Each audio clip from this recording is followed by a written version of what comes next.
Hi there, welcome to the behind the scenes recording session of AV Rant, episode number 574. If you're seeing me saying this, you're watching the behind the scenes version. So we're going to be talking about images, possibly having some audio dropouts if Google Hangouts decides to do that to us. You're not going to see the images, you're going to hear sloppy audio if it's there. We fix it all up. We post a 2-hour complete version that's edited together nicely later. So once again, if you're seeing this, it's behind the scenes. Look for the 2-hour complete version later. I'll switch over to Tom as soon as he's stopped yawning. Oh, I'm yawning. He's yawning. Oh, yeah, there it is, baby. Gotta get in there. Okay, there's Tom. All right. And, yeah. Welcome to another edition of AV Rant. I'm Tom Andry, and I'm here with Rob H. This is AV Rant. It's your home theater and AV questions answered. CES has wrapped up. We've combed through some of the news. I'm excited to get to the news today. Tom knows why. He saw my posts on Facebook. Some of you did too. Oh, yeah. That was a great post, by the way. I was like, clearly I was the one that posted that. Oh, yes. It had Tom all over it. All over it. Let's talk about that. This is AV Rant, the podcast that answers your home theater and AV questions. Get your questions answered. All you have to do is ask. You ask by emailing us at question@avrant.com. That is the primary and best way to get in touch with us. If you choose a different way, you can choose going to www.avrant.com and leaving us a comment. Facebook.com/AVRant podcast. Those are both perfectly acceptable places to leave comments. Now, if you choose to go to youtube.com/c/AVRant, you will find our videos there. Our behind the scenes video, which is rough, and our complete 2-hour video, which is polished. Sort of. More polished than the behind the scenes. Yeah. But if you leave a comment there, you'll be lost within all the other comments of people we don't listen to. So I'm sorry. YouTube is what YouTube is. You just have to kind of let that stuff go. So one of the other ways is better. If you want to contact us directly, it's rob@avrant.com. His Twitter is @firstreflect. I'm Tom @avrant.com. My Twitter is @avrant_Tom. And my Twitter is has nothing. I generally don't tweet anymore. The last time I was tweeted regularly, I did the first season of Daredevil. I did a live tweeting of my reactions. Tweet along. As I watched it. I haven't done it since. And I don't think I got through the whole series before I stopped doing it. I think I had about 5 episodes in. We also have our producer, Austin, who helps with our question list. He monitors the question at avrant.com email. So if you email that, you're emailing him. He has Twitter @Austin, TEN Pond. He's got his own podcast, the We Watch Movies podcast. It's a podcast about watching movies. All right. One would assume. It had to happen one day. It had to. They watch movies. They don't turn the sound off, though. Oh, okay. They just sound off. Well, what we were talking about, Jonathan's comment from last week or the week before, I can't remember. Apparently people judge things better when they can only see them and not hear them anyway. So that is true. That is absolutely true. Watch a martial arts movie with the sound off and see how close those fists of fury are to other people's faces. And the answer is not very much. Not very much at all. So Austin, yeah, we watch movies. All right. We're going to thank our listeners of the week. This week, we're going to thank Earl. Earl went to www.avrant.com and clicked on the Buy Us a Cup of Coffee link. There, he left a PayPal donation, which you too can do. You can use your PayPal account or a credit card. It doesn't matter to us because we never see any of it. We just see the money that comes in every once in a while. So we want to thank Earl for leaving a donation. Yeah, Earl, thanks so much for that donation. We appreciate it. I also want to thank our patrons over at patreon.com/AVRant podcasts. I think that's right. I'm going to remember that eventually. I mean, whatever. Anyway, so Patreon is a place where you can support your local or not so local artists who are creating content that you enjoy. Patreon has a $1 minimum per month. It's like a monthly subscription salary. Basically, you're giving us a salary, what you think we're worth every month to you personally. And that might not be very much, but if it's $1, then you can go to Patreon and do that. If it's less than $1, then you can let it accrue and go to AV Rant and click on the Buy Us a Cup of Coffee link. So we want to thank our 51 patrons. Thank you, guys and gals. Yeah, all the folks who are supporting us over there at patreon.com, thanks so much. I said last week that eventually the number would stop ticking up and level off. Apparently people took that to say this week. This week. This week is the week it leveled off. This week. But at least it didn't go down, so I'm still happy with that. You know, it's a new year. It's a new And year. if you take the donation amount and divide it by the number of people, clearly some people are donating more than $1 a month. It's the only way that math could possibly happen. Except for extremely large values of 1. So, you know, if you can't support the podcast financially, we understand that. Feel free to support us in other ways. One of the ways you can support us is by talking us up to manufacturers. So we want to thank Jason, who wrote directly to Gary Kubian over at SVS. Jason's SVS sub stopped working. When he wrote SVS support, they responded very quickly, even on a Sunday. And after trying some troubleshooting, he was sent a replacement amplifier under warranty. Jason says that he recommends SVS to friends who ask him about subs, but with such great service, he now feels like pushing them on people who don't even ask. Hey, dude, ever heard of SVS? No? You need a sub? No? What's a sub? Let me sit down. Let me talk to you. So he says it's thanks to us for pointing him SVS's way. So that's kind of cool. And Carrie bought a Marantz SR6011 receiver from Accessories for Less and let them know that he heard about them from us. So thank you, Carrie, and thank you, Jason. Yeah, Jason, thanks for sending that note over to Gary Yakubin. That's the president and CEO of SVS. He takes emails directly. Very approachable guy, that guy. He responds himself from his email account, so there's no going through middlemen with that guy. So yeah, very cool. Always happy to hear that SVS is standing behind their products. We know they do, but it's always good to hear another good customer service story. Absolute proof from customers. And Carrie, thanks so much for talking us up to Accessories for Less. That's right. So the news. Here we go. Rob's all a quiver. Dentista. Say it. Patient. The Denon AVR X8500H receiver and Marantz AV8805 Pre-Pro were announced at 13.2 channel processing with explicit mentions of being able to configure 7.2.6 or 9.2.4 Atmos setups. They'll also be able to do 13.1 Oro 3D after a free firmware update. 13.1. Yep, that's 7 traditional speakers. Yeah. So this is Oro we're talking about. It would be, for 13.1 Oro, it would be 7 traditional speakers, then front heights, so that's 2 more. Yeah. Surround heights. Yeah. That's another 2 more. Optionally, you could do rear heights instead of surround heights. That's acceptable. Okay. And then now, the new ones, because before you could do that. With the 11-channel receivers, you could already do that much.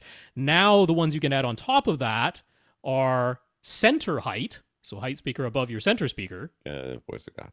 And the Voice of God, which they call it. The proper name is top surround, but we call it Voice of God, the one that's directly above you. So that's how you get to 13 with Oro now. So it's $4,000 for the Denon, $4,500 for the Marantz. They provide, which is funny because the Marantz doesn't have amplifiers, but whatever. The Marantz does not. It has XLR outputs on the back, but no amps built in. And the Denon actually has 13 amplifiers built into it. They've shown the inside. You can count the number of little blades on either side of the thing because they've separated them left and right. There's 7 on one side, 6 on the other. That adds up to 13 amplifiers built in. Yeah. So they provide 15 speaker outputs so that you can switch between different 13 speaker configurations if you wish. And I guess Rob's probably giddily showing some images online here.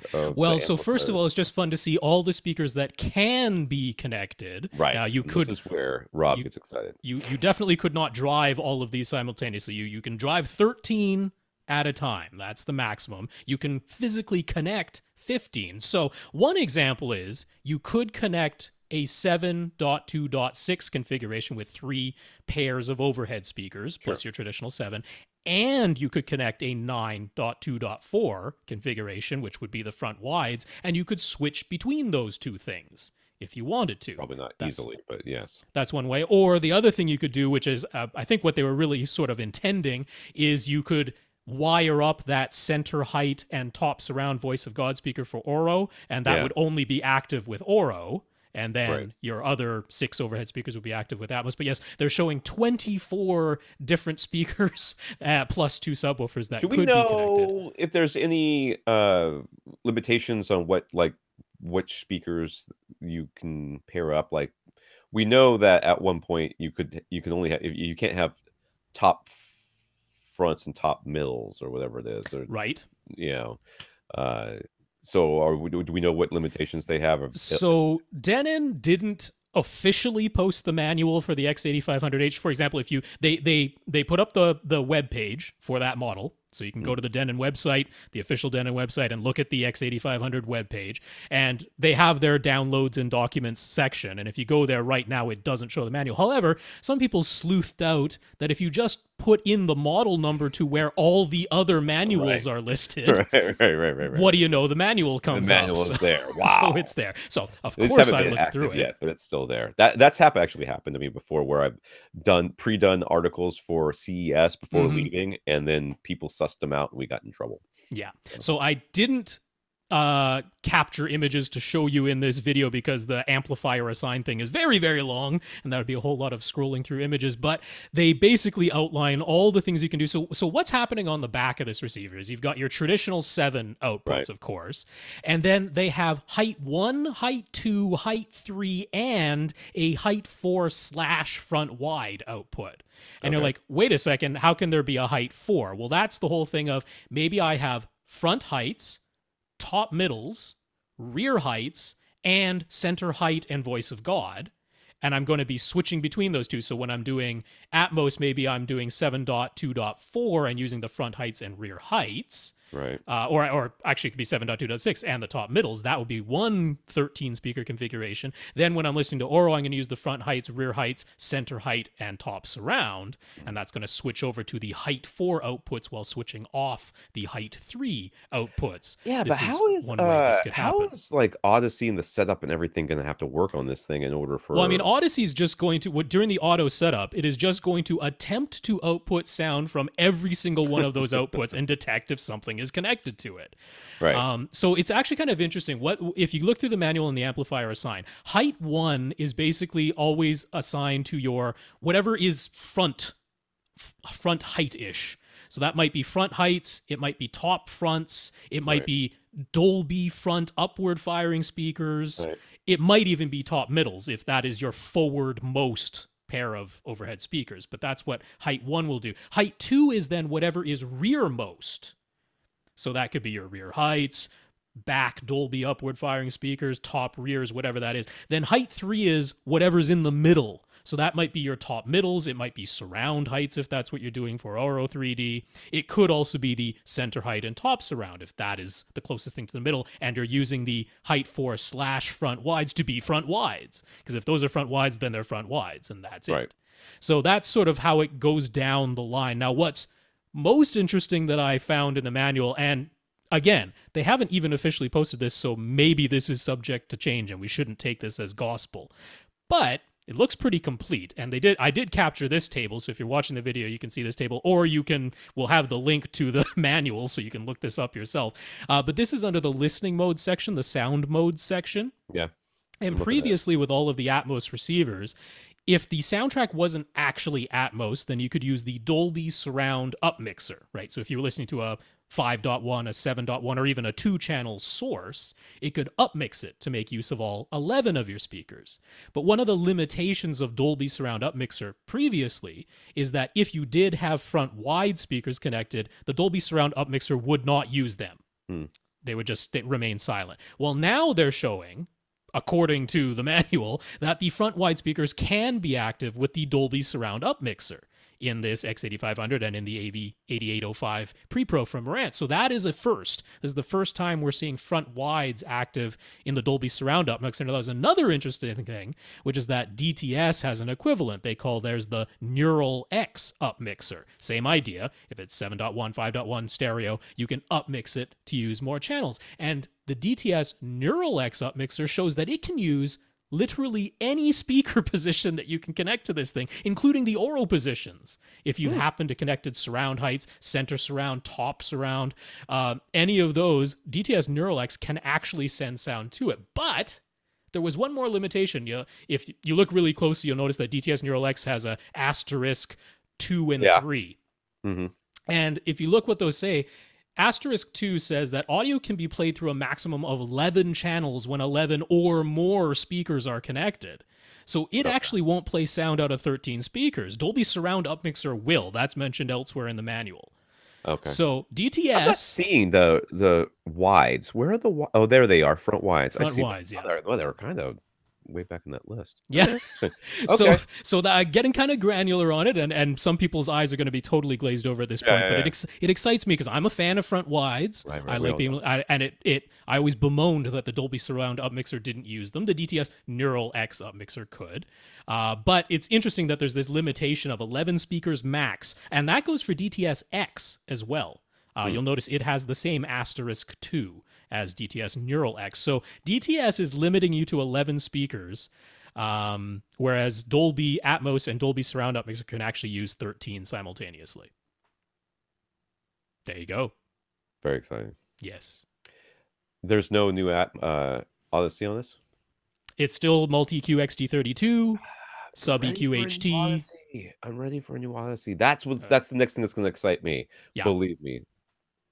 I don't know if Odyssey's planning to do anything more. I mean, the Odyssey editor app is still there. Are you showing the picture of the completely reasonable number of speakers? Oh, here we go. I'll put that back up there. Yeah. Yeah. Okay. I thought that middle one was a light. I was like, okay, well, at least they put a light in there. I did not the one right in the middle above the. I noticed that there's only a silhouette of one person in this room. I mean, how could someone with this setup be single? Yeah, I know. Who could imagine? No, that's the voice of God speaker straight above that guy. Straight above. I thought that was a light bulb. I was like, okay, well, at least they have one light in here. Because I did not think that could possibly be. Look, there's no space for light in here. The light has to come from the floor. Yeah, or around the perimeter or something. Yeah, I'm going to guess that silhouette is a guy. I'm just going to play the odds. Just going to play the odds. I'm going to play the odds and say, why does he have such a stupidly small screen that he's sitting so far away from? Well, he's got this many speakers. He spent all his money on speakers, clearly. That's a CRT. That is a rear projection 720i screen. Oh my god! I do like those 13 amps. And now that Denon does have an EI transformer. The Marantz Pre-Pro has the toroidal transformer. So you know that's why you're spending the extra $500 to take all the amps out, but put a big toroid in there instead. Yeah. All right, Sony. Yeah. Sony showed a prototype 85-inch 8K resolution LCD TV that was able to hit 10,000 nits. They dubbed it full spec HDR 8K, or as I like to call it, stupid. You could literally sit inside this TV and not see the pixels. I mean, that's how it's 85 inches diagonal, but it's 8K resolution. So the full spec HDR, that's because whether it's HDR10, HDR10 plus, Dolby Vision, HLG, all of them max out at 10,000 nits. So this TV, if it's able to actually produce 10,000 nit peaks, it means it doesn't have to tone map at all. Right. Whatever the signal is coming in, it can show it. Just show that. It just shows it. So you don't need dynamic metadata with this thing. What does it matter? It just shows exactly what the signal says to do. That's full spec, all right. Yeah. 8K is ridiculous, though. It's just ridiculous. I refuse to admit that we need 4K, much less 8K. It's just at some point, can we just call it infinite K? Can we just say it's just too small? There's a finite number. You can count the pixels if you want to. So we announced their UBP X700 Ultra HD Blu-ray player that will support Dolby Vision. That is literally the only thing on this line. So yeah, they did not make a liar out of me. They did, in fact, announce a Dolby Vision supporting player. However, I'm a little bit disappointed because it's actually, like, build quality is lower than the X800. Yeah. It's not replacing the X800. So it's more plasticky, it's flimsier, and I don't know if it's going to retain the ability to adjust the HDR10 output when you're down converting from HDR10 to SDR. The X800 could do that. That was one of the features that made us really like it. I don't know. The X700 might, because it probably has the same processing in it as the X800, but we don't know for certain. So, yeah. I forgot to check my audio levels. Oh, well, it'll be fine. Sony is also being quite conservative with their TV lineup this year. The A1E OLED will continue as their flagship. They've added the A8F OLED. Will somebody go over to Sony and just tell them how to name TVs in a way that makes any sort of sense? So this is exactly the same. The A8F OLED, exact same picture quality and processor, still uses actuators to make the screen itself a speaker. Mm-hmm. Who thought that was a good idea? But it just has a normal stand and no subwoofer. And the Z9D continues as their flagship LCD. No updates for their X8 I'm sorry, 930E and 940E. So the new 900F is their new top model. Mhm. It gets more local dimming zones versus last year's 900E. It gets brighter. It also gets the X1 Extreme chip with Dolby Vision out of the box. So you don't have to do the Yeah, upgrade. so last week somebody was asking if they should Right. upgrade their X900E. If you want to upgrade it to the X900F, that might not be a bad idea at all. Obviously, the X900F will probably be more expensive than the clearance prices of the 900E. But it's doing all the things that that person was really looking for. They wanted Dolby Vision. Now the 900F has Dolby Vision. They wanted more zones of local dimming so that they wouldn't get the flash lighting in the back black bars. It's getting more local dimming zones, and it is it's brighter, so it's hitting the full 1000 nits, which the 900E didn't used to do. So it's that's kind of everything we asked for while keeping the price at the 900 series level. So that's kind of nice. So the TCL announced their new 6 series of TVs to replace a very well-received 55p 607s. They've increased the number of local dimming zones. They'll have a 55 and a 65-inch screen this year. Last year, they just said 55 inches. And they're keeping the same price point for the 55-inch model, so that's good. Yeah, so they call their local dimming contrast control zones because, of course, they have to trademark it. Right. But they're saying the 65-incher will have 120 contrast control zones, which is pretty darn good for it's tough to call something that's well over $1,000 entry level. Right. But as far as 4K HDR Dolby Vision full array local dimming LCDs go in a 65-inch Roku size. built in and all that other stuff. Roku too, built right? in as well. Yeah. That's right.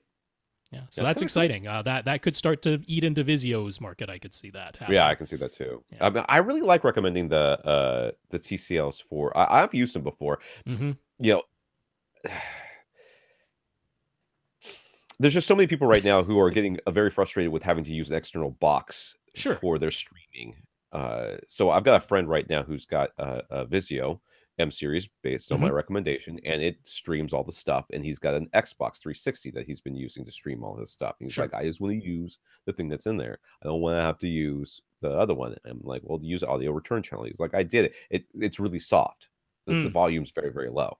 I'm like, that doesn't sound right. He goes, well, can you come look at it? I'm like, yeah. So I was over there this weekend. I'm like, hey, let's do the TV thing. He goes, oh, yeah, the remote's a tablet. And my son learned how to download games on the tablet. So now I take it away from him. So now it's in my car. I'm like, well, go in your car. He goes, well, it's kind of cold outside. Like, we live in Florida. It's like, 50 degrees, maybe I might have 45. To put a shirt on, not a jacket, a shirt. I mean, my kid was walking around flip-flops today, right? And he's like, I don't know. We'll do it later. I'm like, whatever. So he's still using the Xbox 360. I don't know. He goes, oh, you made it sound better. I'm like, yeah, you had it in stereo mode. So I just turned on the game mode, and then now it's separating stereo into multi-channel. He goes, oh, nice. Yeah. Yeah. All right. It's not loud enough. All right. Did you try turning up the volume? No? Okay, let's try it. Let's just go. Let's get to the questions here. We have Travis. 2 weeks ago, Travis was telling about his experiments where he was running his setup in stereo listening mode, turning off his subwoofer, and not hearing any roll-off in the low end of his speakers, leading him to believe that his crossover was not working when he was using the 2-channel stereo listening mode. Adding to the intrigue, he was finding this to be the case with 2 different receivers, a Pioneer and an Onkyo.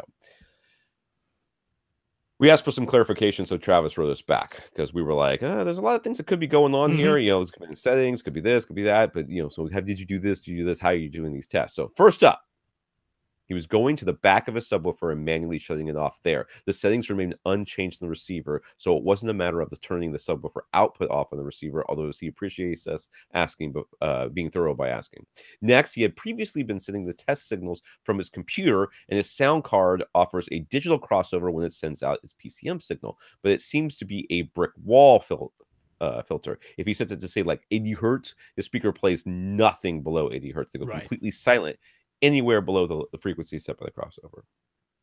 The frequency sweeps that he's been using are from YouTube. He sent the link to one of them, and this apparently explains the problem right here. The test signals he's been using are actually just sine wave test tones. They're not sweeps. their tones. So it's a single tone, a single frequency played for about a minute. He was playing a 30 hertz tone, a 40 hertz tone, all this stuff. So with his computer setup, anything below his sound card's crossover frequency was completely silent through his speakers. Now, with his AV receivers, he was still hearing output from the speakers, even with the lowest test tone frequencies. So his assumption was that the receiver's crossover wasn't working because it was such a different outcome than this previous computer-based crossover.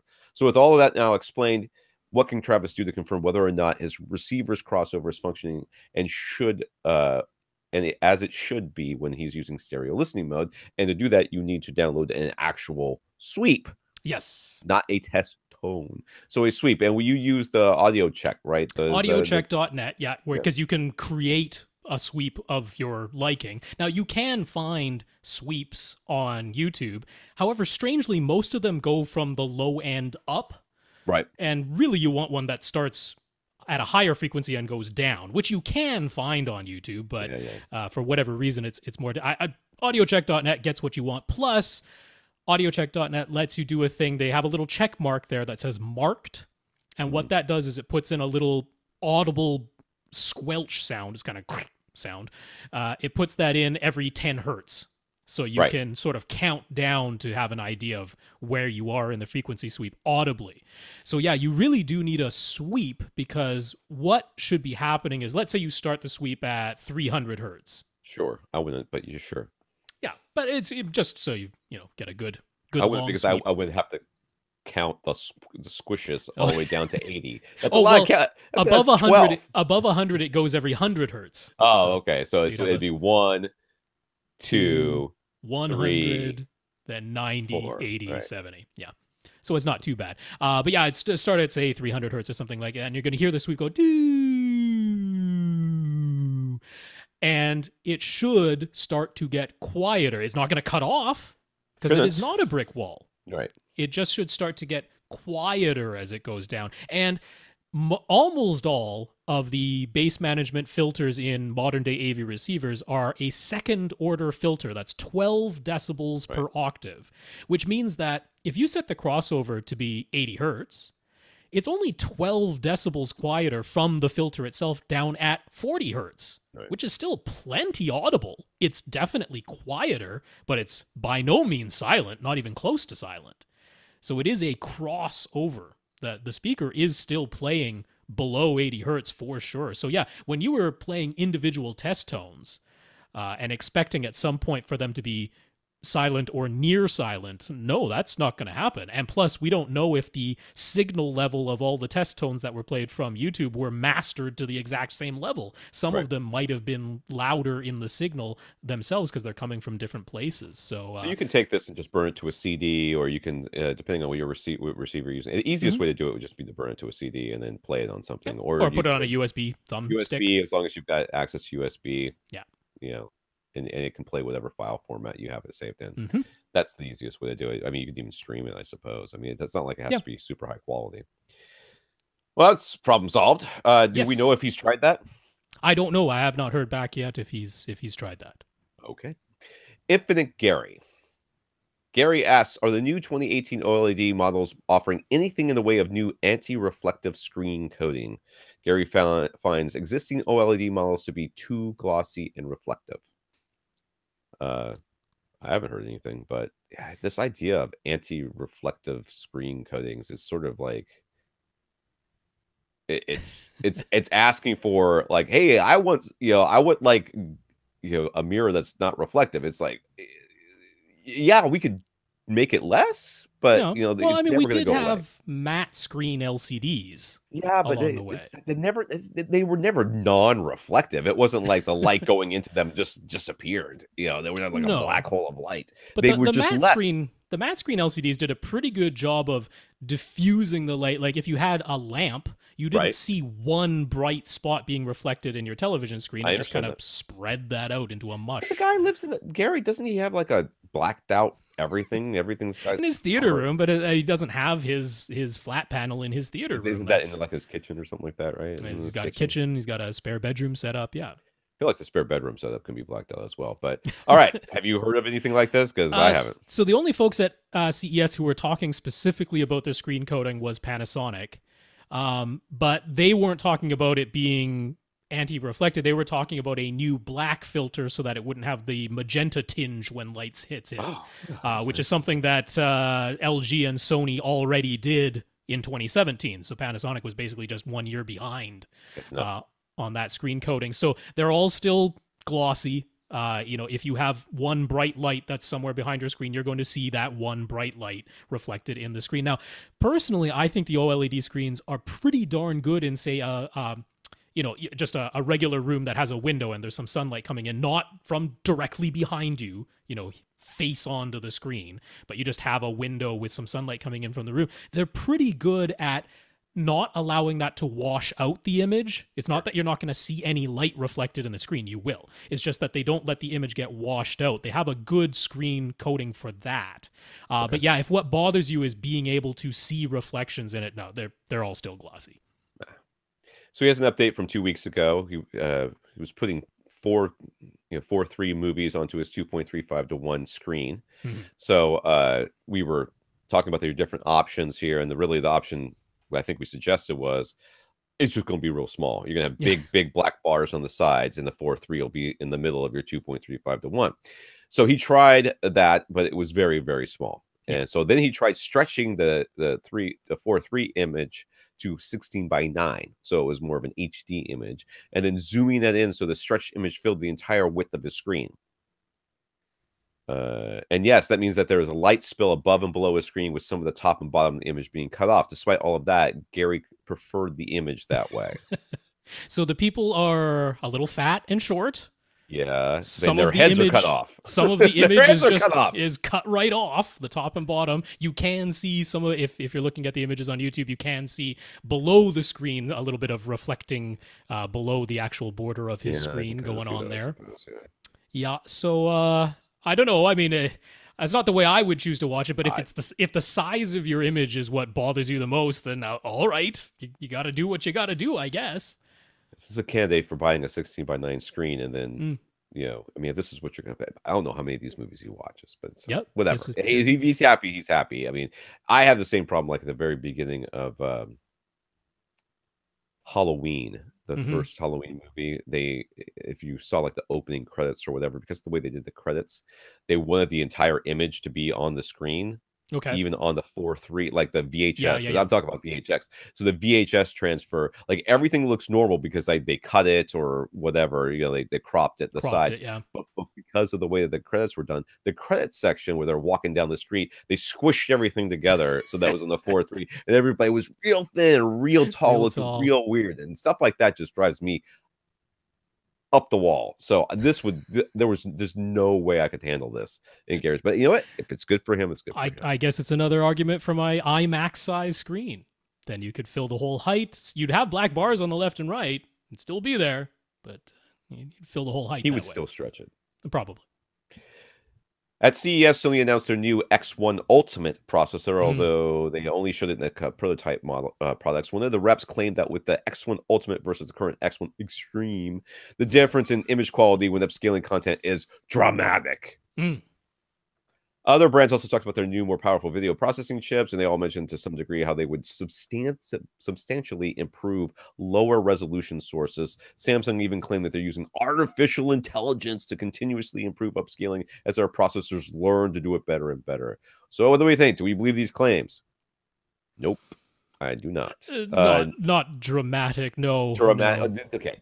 You cannot make up new pixels. I mean, you can, but you're just adding artifacts to everything. It's just, there's just, all of this is just an algorithm where they're like, if it's like, you know what I mean? And then they shove it in there and it does its thing.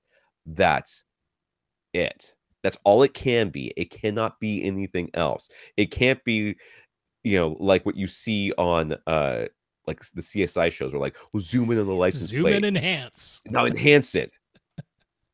You said that to a real technician, they'd look over at you like you had lost your mind. What do you mean enhance? Well, make it so I can read the license plate. How am I supposed to do that? Well, sharpen it. What do you think that's going to do? Like I saw it in the movies. It makes no, it doesn't work like that. When Harrison Ford did it in the first Blade Runner Yep. movie, I thought it was BS. And that was in like 1980 or something or 90 something. I thought it was BS then. It's still BS. They do it in movies all the time. It's not gonna. It doesn't exist, dude. It doesn't exist. I don't care what these people say. Honestly, this year for televisions, as far as what we're actually going to be able to buy this year, very little in the way of picture improvements. OLEDs didn't get any brighter. No. Color gamuts didn't get any wider. We just talked about Sony's lineup. They're not even replacing their flagships from last year. They're just upgrading what was like their third tier down, and that's their new flagship. So, I mean, that one got a bit brighter, but no brighter than last year's flagships or anything. They just moved, one model series upward in performance. So everybody was talking about their new processors because that's basically the only new thing they had to talk about. The panels really didn't improve. It's like talking about DACs. Like, oh, we got brand new DACs in our stuff. I'm like, guess what? Your other DACs were just fine, but fine. These are probably they're like better. Now we can handle 384 kilohertz signals. It's like okay, well, how much content is in that? And it doesn't make any audible difference anyway. Yeah, so that's why they were talking about it. Signal you put into any of these other any of these TVs, and it's going to look garbage when it comes out. It's going to look garbage. And you could say, okay, well, this one maybe looks slightly less garbage, but I'm not dramatic differences. I don't know. What are they talking about? Going from 1080i up to 4K? Is that what they're talking about? Because believe me, I mean, Samsung was even showing 480p sources being upscaled to 8K. Yeah. They were doing that whole huge thing, and they're like, look how much better it is with our artificial intelligence. So, I mean, the X1 Ultimate processor is going to be a necessity. They were using it in their 8K display. Right. 8K has 4 times as many pixels as 4K, which had 4 times as many pixels as HD. So, 8K is 16 times as many pixels. Yes, you need a beefier processor to do that. They're developing it. That makes sense. But yeah, the rest is just marketing. It's they had nothing else to talk about. Everybody talked about their processors this year. Yeah. Lastly, Gary has stuck with 5.3 in his dedicated theater. He's tried 7.1.4 in his other setup. He's never tried front wides. Mm-hmm. What would he be gaining? So you'd be cooler, Gary. You'd be cooler. You would not be cooler.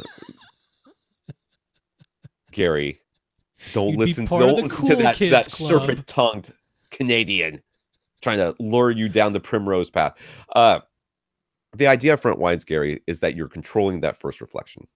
That's essentially what it is. You are putting those front wides where the first reflection would be coming towards you, and you are controlling it through the speakers. Is that a good thing? Rob thinks it's great. I've never experienced it, but I can see the benefit. I'll tell you what, I still, to this day, believe that front wides probably can have a more dramatic impact on your theater than overhead speakers can. That being said, I still don't own any, and they very nearly went away completely, and only these $4,000 and $4,500 flagships have brought them back. And they're like, we got to do something that makes us different than everybody else. What are we gonna do? Front wides. Front what? Front wides. Speakers people can put on the ground. I can get behind speakers you can put on the ground. That's what people were saying in that boardroom right there. I don't know. There's benefit, Gary. Try it out. You've got the speakers. Yeah, I mean, in your 7.1.4 setup where, Gary has been using that kind of as an experimentation base, which is great. I mean, if you have the ability to do that, that's fantastic. Sure. Take your surround back speakers. Although I guess Gary would have to buy a whole new AV processor to do it, because I don't think... Which processor do you have in there? I'm pretty sure he has the Marantz SR6011, I think. They don't have front wides anymore? No, they went away with the 6010 was the last one that had them. 6010, 7010 from Marantz had them. They went away. So you'd have to actually get an older processor or wait for the 8500 or AV8805 to come out. So yeah, that's a bit of an ask. If that's what you have to do, Gary, if you can find an older one that does front wide super cheap, then experiment. Otherwise, yeah. It's front wides. They fill in the gap between your front and your surround speakers, which isn't a gigantic gap anyway. Yeah. I enjoy them. Steve has a 5.2 setup using Ascend Acoustics raw towers with Sierra 2 center and CBM 170 SE surround speakers, plus dual rhythmic F8 subwoofers. He mostly listens to music, but he'd like to expand to 5.2.4 setup for movies and TV. So he's already got a 5.2. Yeah. He just needs the 4. He just needs the 0.4 overheads. Okay. His theater is roughly 18 by 15 feet, but it's an open floor plan, including vaulted ceilings and open to a loft upstairs. Furthermore, his house is a rental, so he is allowed to attach things to drywall, but he can't cut any large holes. No in-wall or in-ceiling speakers. In other words, this receiver is a Yamaha RX-A 2050, and he'd like to keep the cost for the 4 Atmos speakers low if possible. So he's considering the NHT Super Zeros, Cambridge Minx Mini, never heard of those, or possibly a Send HTM 200 SEs or SVS Prime Elevation speakers. So these cost more. It might be overkill? What we recommend. And on the side note, he thanks us for stressing the importance of acoustic treatments. He says adding his 7 panels and corner bass traps made a critical difference in his very reflective room. So we have here, is this a fisheye lens? It looks a little fisheye. Yeah, for the overall shot of the room, it's slightly fisheyed so that you can take in the whole thing. And then there's a couple more pictures of front and back. So I'm guessing the big long couch facing the TV is the main listening couch. Oh, yeah. So that's facing his front and speakers there that are flanking the television. Yeah. And he's got this loft that's going to be upstairs, so he figures below the loft is where he would put his front height or top front speakers. And then the ceiling on the back is part of the vaulted ceiling, so that's angled. So he'd mount them up there, but can't drill big holes. This is a rental, so he's allowed to mount things to the drywall, but not put big holes in it. I know what I would recommend. I'm looking at the pictures. I'm sorry. I know. I'm just looking. Well, I like his placements. Yeah. I think his placements look just fine. Mm-hmm. I think the NHT Super Zeros would be fine. They'd be fine. I think they're a good fit here. They're aimable, which is nice. Well, depending on what mount you get. What mount you get, yeah. They're just little sealed speakers is what the Super Zeros are. So you can get like a nice little adjustable mount. Sure. You're only going to end up putting a couple of, it'd be like hanging the picture, really. And they're very light. So the Focal birds I have would work just fine here too. I would even say the little birds. Yeah, you could probably go with the little birds. Yeah. Because these are overhead speakers. I mean, the little birds you could just put drywall anchors in, which is a pretty easy patch and repair when you remove those later. Yeah. So that's by no means putting in big holes. So the Focal little birds, which price-wise kind of fall in between all the ones that he mentioned, because they're $100 a piece. So that's elevation speakers here would work as well. You got no, I mean, there's no reason not to put them. But the prime elevations cost a bit more. So that's right. Do you need them? I think they might look a little better. You know, they don't look quite as. Yeah, but if that's not really a consideration for you, then I think your speaker placement looks really good. Yeah. And your options that you gave us are all. I mean, I don't know anything about the Cambridge Minis. No, but I don't know those. The other ones are all fine. And based on the fact that the other ones are fine, I'm guessing the Cambridge ones would be fine. Just add the Focal little birds to your. Yeah. I mean, one advantage of the little birds in terms of price is that they come with the mount. Yeah. The mount's included. Is the mount just like this mount that I've got? Is it got the same the thing? little birds and the birds have the exact same design. They're just one is a little bit smaller. It's a little bit smaller. So the nice thing about the mount so there's 2 mounts. There's a round mount that's like more of a tabletop thing, even though you could put 2 screws in it if you wanted to. So place 2, or that's like a 3-prong one, like a 3 one. So the nice thing about the 3 one is that it's not a tripod. It's not just a straight tripod. Actually, it is. There's like 2 that come at. Well, I guess they're all. It goes into a similar angle from each other, but the center rod does not go straight up. It actually goes to a slight angle. So if you know that you're going to be putting these speakers at an angle based on the ceiling, you can put that you can adjust the angle of that rod based on that.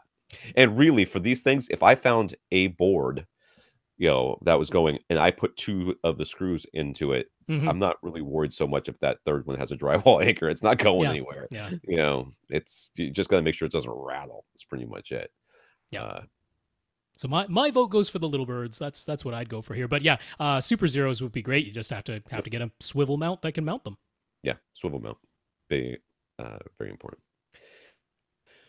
Grant has a bunch of DVDs and Blu-rays backed up onto a USB hard drive. His wife runs a small business. They like to have the content playing in the background, usually the volume low and the subtitles on.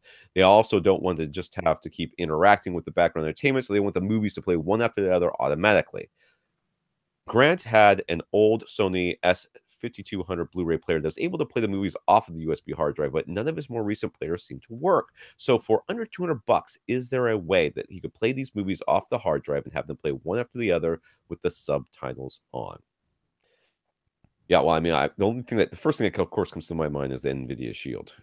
That is $200. $180 if you don't get the game controller, and it doesn't sound like you need a video game controller. So $180 comes with the little remote. Then you could get the Kodi and all that stuff, and you then could do it Kodi, you could do that, right? Plex, yeah. So since I'm a Plex user, you definitely can. So Plex has a few different interface options, which are right there. You just select whether you want to view things as big posters, whether you want to view them sort of as a a file folder list, or whether you just want to have them as a list of all your things. If you choose the list view, there is a play all option, which just plays them in sequence, just goes down the list. Plex is also very good at handling subtitles. Sorry? It says play all. Can you loop it? I haven't looked if there's a repeat function, but you can definitely play the list through once anyway.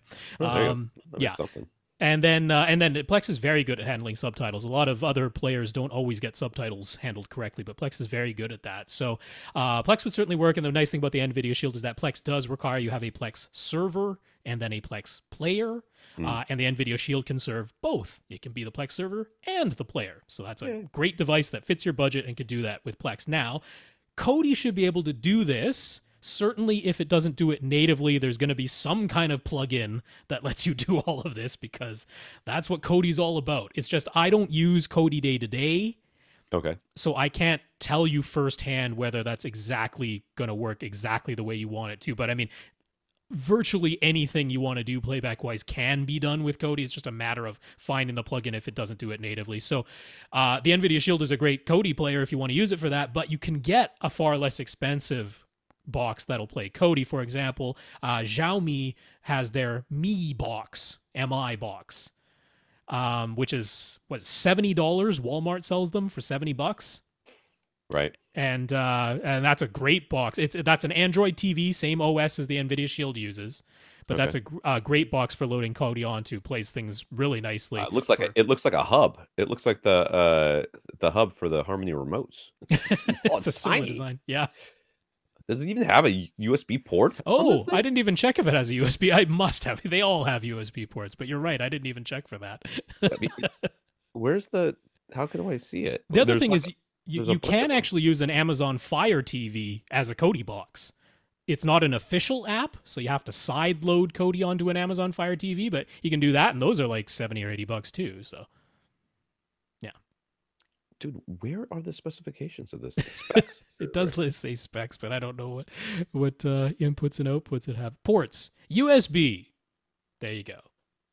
USB 2.0 only. So I was going to say DTS 2.0 digital out, Dolby Digital Plus, up to 7.1 pass through though. So yeah, but the USB is a USB 2 port, so you're probably not feeding 4K through the USB port.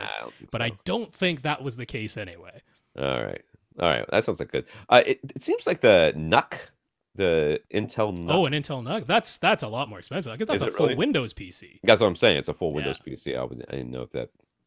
Oh yeah, that'll be more expensive than either of these. So, Jack's open room is an open concept. He has 3 normal speakers up front.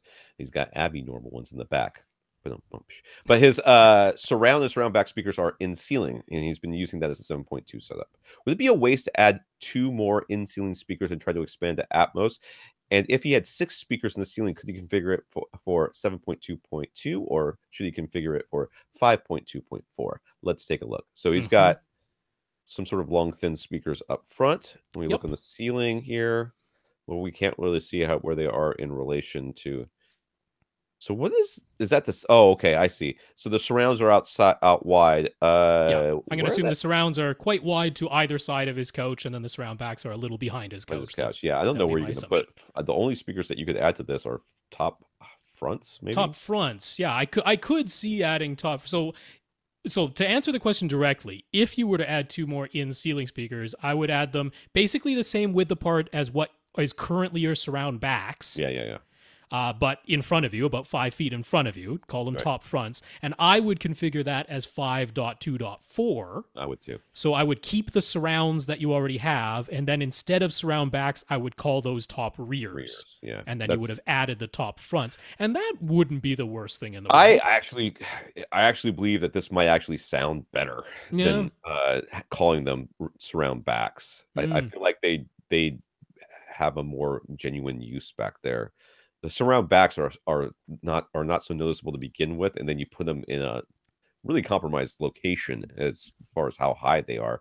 Might as well call them top rears. They might actually, do a lot more. Yeah, because I mean, my real initial thought was, could you put 2 speakers on stands beside your couch and call those your surrounds and actually have them at ear level, and then call these, I don't know, top, middles, and rear heights?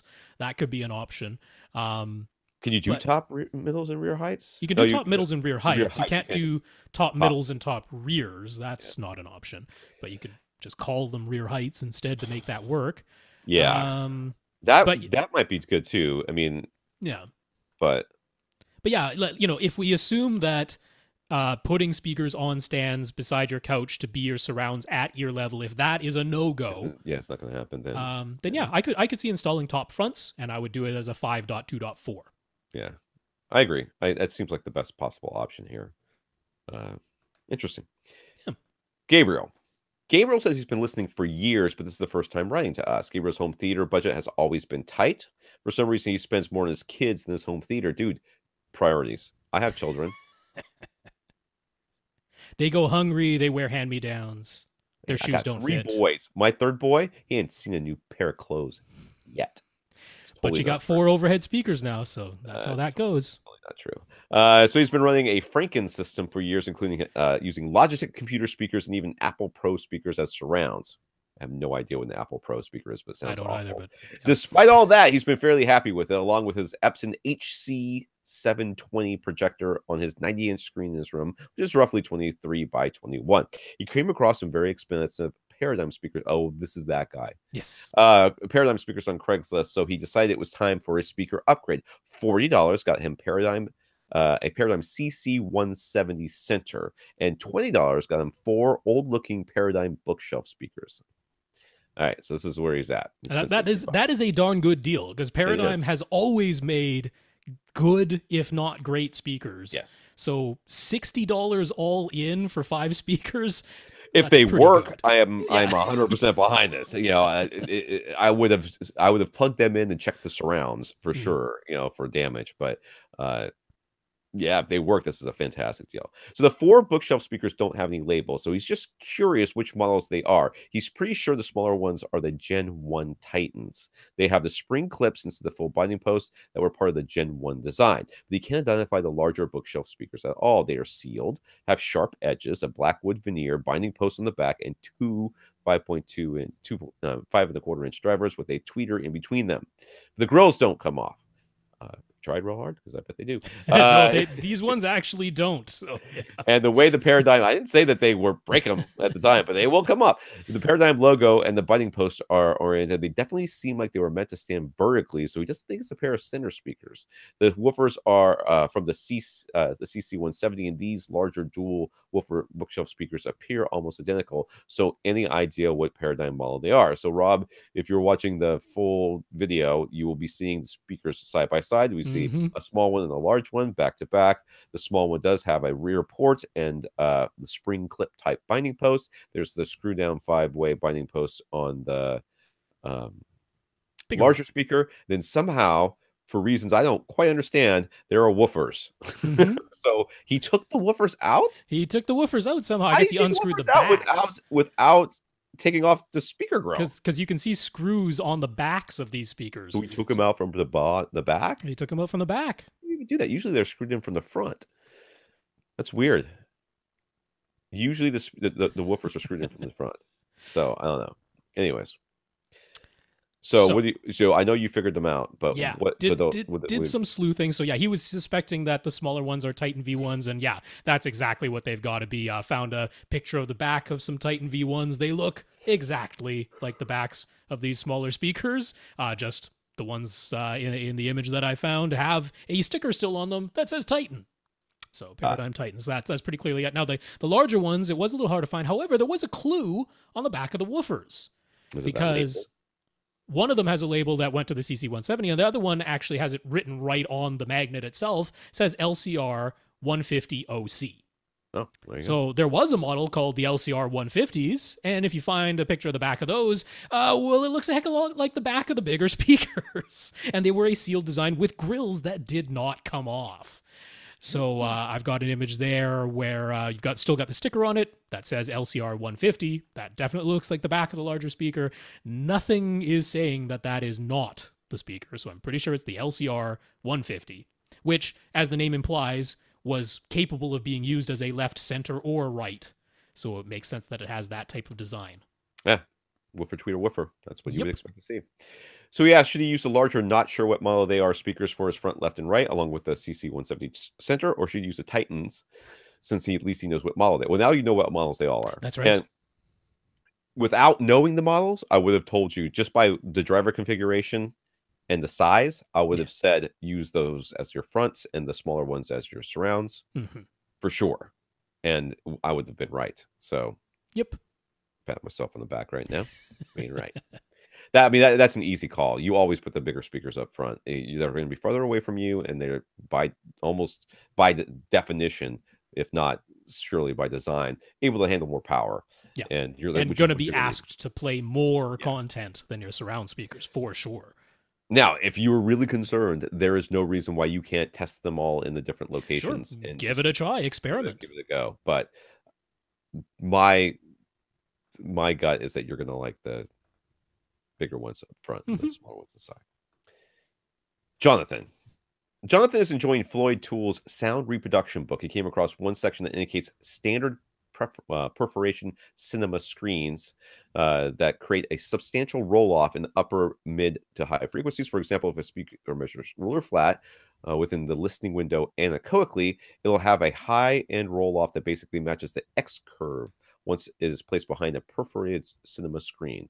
Are movie theater screens less acoustically transparent than home theater screens? If so, why? In general, yes. They are less acoustically transparent. See, movie theaters are so much different than home theaters, and people get a little hung up on that. I think they think that what's good for the home, what's good for movies must be good for home. But in order to get that sound to all of those different people in that theater, you have to do things, that don't necessarily work in the home theater. This reminds me of the guy on the forums one time that I ran across who was wanting to. He had like a whole bunch of little speakers, and he wanted to put them all up front to do his left, right. And people were like, no, you really don't want to do that because, you got multiple tweeters and there's going to be tone filtering and this and that. He was like, and then he just got super pissed and started showing pictures of movie theaters where they have tons of speakers up front and blah, blah, blah. And everybody's like, it's not the same thing. Here's a picture of the sound wall from the, Pink Floyd, The Wall tour. How come they can have all these which was a ridiculous thing anyway. Yeah. Why come they have all these speakers up here and I can't do it? I'm like, I watched it. I never commented at all. I watched it. I was just like, guys, just tell him it's okay. He's going to do it anyway. He's going to do it. And he's going to think you guys are all idiots because you don't understand how good it sounds, even though we all know it doesn't sound very good. So the fact that movie theaters have different technology than home theaters, it's just the size of the room and the number of people and everything else. The physical size of the screen, too. I mean, these screens, sometimes they're 50 feet wide, right?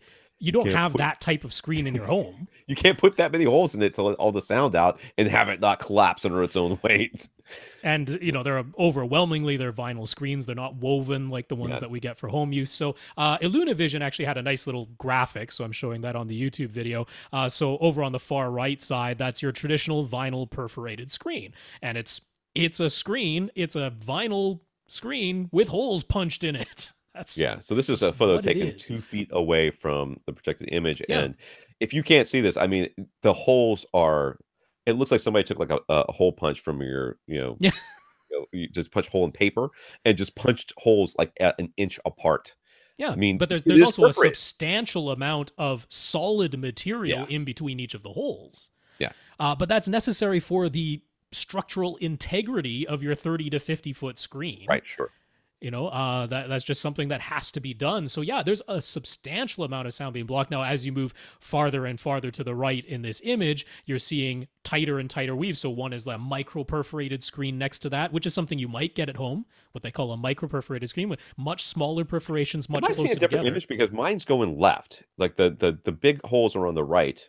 And then the big holes are on the right, and as you go to the left. Left. Sorry. Okay, you just said right. No, I'm sorry. I just screwed up in my speaking. All right. But yeah, you got a normal perforated screen on the far right. To the left of that, you have a micro perforated screen, and then you start getting into the woven screens. Right. And they're showing, IllunaVision is showing their own woven screen on the far left, which is the tightest, smallest, most closely bunched together holes of them all, and that's what they're claiming allows it to be the most acoustically transparent while being able to handle full 4K resolution even when you're sitting pretty close to the screen, because this is, like they're saying, this is from 2 feet away, and you can see the little holes from 2 feet away, but if you were, say, 10 feet away, you'd still be able to see the holes in the perforated screen on the far right, but not in the tightly woven screen on the far left. So it is substantially different screen technology that we're using at home versus what's being used in a full-sized movie theater. Yeah, which is also why when you enable the THX REQ for THX certified receivers, it rolls off the high end of your movies by 3 dB. Why? Because most movie content has got a high-end boost because they're trying to combat the screen issue that we're talking about here, right? Plus, they're awfully far away from you. Yes. And there's a lot of people between you and them. So there's a lot of stuff they're combating. So they kind of roll that off. Now, most of us don't think that's necessary, but for movies that are remastered for the home release, they already include less high-frequency energy than the cinema mix. But THX just want to make sure, and they got to be different. So whatever. Manuel has a pair of a Santa Acoustics, a Sierra 2, and he'd like to expand to surround sound. He doesn't have the budget to get more Sierra speakers, though, and he needs to mount his speakers up fairly high. So he's thinking the SVS Prime elevation speakers might be a good option. Is he correct that he should be able to mount them up fairly high without needing additional special mounting hardware? And will the SVS Prime elevation and Sierra 2 play well together? Are they too much of a mismatch? As far as mounting them up high, they are literally designed exactly for that. That is what they are for. Yes. It's like asking if a pickup truck is good for hauling dirt. Yeah, it is literally what its job is. So as far as matching, Rob can speak more to that, but the mounting is absolutely not going to be a problem. In fact, if you're like me, you're not going to trust that you can mount them as high as you actually can, and there's going to be a gap between your speakers and the ceiling. An unnecessary gap that I am now dealing with for the rest of my life. I'm not going to go up there and move that thing. And they do include the mounting hardware that you will need. Everything is included. That's you don't have to buy any additional hardware with those. They would be a perfectly reasonable they are by no means a large mismatch. Now, if you set up the prime elevations as your front, left, right speakers and A/B compared them, switching back and forth instantaneously, no, they do not perfectly timbre match. Yeah. But as your surrounds in an elevated, somewhat compromised position anyway, both of them are pretty darn neutral speakers. They're by no means a huge mismatch. Very far from being offensively different or anything like that. So I'd be completely happy with those. I will say, if you wanted... I think the Focal Birds match quite nicely. Again, they're not a perfect timbre match, but they match quite nicely. And those include the mounts, and you could fully swivel them and aim them however you want to. But the SVS is just like, it gets so tied up in that corner. Oh, yeah, yeah. I mean, if that's what he's doing with them, if they're going to be like right up at the ceiling level, it's the Focal Birds. Well, they're great. I've got some. They never are going to look as good. Yeah, they're not going to be as flush to the wall and the ceiling. Yeah. So both will be fine. I'm surprised you didn't suggest like the HTM whatever that you don't really suggest. But Ascend Zone HTM 200 SEs, but those you would have to buy separate mounting hardware, right. which it sounds like he doesn't want to deal with. Yeah. So no, I mean if you were leaning SVS Prime elevations, do that. That's fine. That's a simple thing. If you wanted something that doesn't look like those and you wanted something that's more of a swivel mount, then I'll just mention that the Focal birds would be a good alternative without costing you extra. So that's all. Yeah. Jason wrote us previously asking if buying a refurbished Integra receiver from Accessories for Less would help improve his dialogue intelligibility. He had built some DIY main and center speakers and had them connected to an old home theater in a box receiver that didn't even have HDMI. So he's going to get a new receiver regardless. We suggested a different receiver model from Denon and Yamaha. We also suggested repositioning the center speaker, possibly repositioning the seats, and potentially needing some room treatments. But he said he was impatient, didn't wait to hear our answer. So he wound up... Well, sometimes we do take a while to answer, so I can't 2 weeks max. I swear, no one ever writes this podcast and doesn't hear their question answered within 2 weeks. It almost never happens. Even with a week off because of a holiday, you usually hear your question answered within 2 weeks. I understand your impatience, and I'm not judging you because believe me, I am totally that dude. Like I will ask the question after I've already made the purchase. So I got that, but still. So he wound up with Integra receiver anyways, and thankfully just that and a tweak to the center speaker placement was enough to improve dialogue situation. So he and his wife are happy with how things sound on that front. That's good. Good. Next up. So I'm going to go with the changing of the location of the I think nudging the center forward, because in the image it's recessed on the table. Right. I think just nudging it forward is actually all that was what did it. But I'm glad you have HDMI now. Yes. Next up, he built a new subwoofer using a Dayton reference 12-inch driver in a sealed 1.7 cubic foot box. He did not build the amplifier into the subwoofer enclosure, so he's able to use whatever external amp he likes. The Dayton driver is rated at 400 watts RMS with an 800 watt peak. He started with a $150 Behringer iNuke NU1000. The amp offers 2 channels, 300 watts into each, into 4 ohms, which is rated the rated impedance of the Dayton driver. Or it can be bridged to offer 1,000 watts into 4 ohms. He just started with one 300 watt channel powering his sub and was able to play louder than he needed, enough to cause pain. Don't know how you figure that out, but okay. And he didn't notice any distortion whatsoever. So he doesn't need the 1,000 watt bridged mode to be able to hit those 800 watt peaks, right? Dude, if you can cause pain, no, you don't need it. Was the pain being caused by distortion? It's very hard to tell sometimes. Yeah, it's kind of hard to tell sometimes, but I would think that the distortion wouldn't have be coming from the amplifier. I mean, it's going to be coming. It would be the thing stressing, asking for. I'm going to say this. What are you going to do with that other channel? If the answer is nothing, bridge it. Yeah, might as well. It doesn't hurt anything. It's not going to hurt anything. You're not going to blow up your subwoofer. Get another 4 decibels of headroom just in case. Yeah, I if you're not going to do anything with it, bridge it. If you do have something to do with it, you're probably fine. And I did just want to mention for the people who are able to see the images on YouTube, he made these cabinets himself. I know, they're really nice. That's impressive cabinet work. That's very nice looking stuff. And this is the thing, man. If you like doing this stuff and you can't do this stuff, yeah, I mean, you can save some real cash by making your own stuff. But most people doesn't look this good. Okay. That's right. And if I did it, it would take me way longer, cost me more, and look horrible, which is why I just buy complete subs. Even though that costs a lot more than DIY, I just don't have the skills or the time or the inclination to make my own. Yeah. So the Behringer amp has cooling fans, and they're a bit louder than he'd like. He tends to keep it because he can use it for the subs. He'll build it for his dedicated basement theater where the equipment can be hidden in the gear closet. So what amp can we recommend for his family room setup that will run silently and provide enough power for his Dayton sub?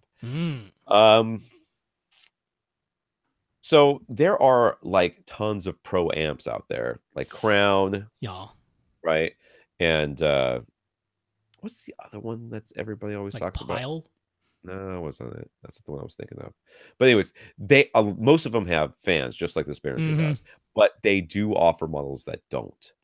So you could look into one of those because just about any of those will be just fine to run a subwoofer. It's harder to find those pro amps that don't have fans. I remember looking into it at one point, and I mean, you will save some money. I don't know that you save all that much compared to, compared to buying something like an Emotiva, which would be way overkill. You don't need. Well, especially and in this case, I mean, you do want, I would say, at least a genuine 200 watts into 4 ohms.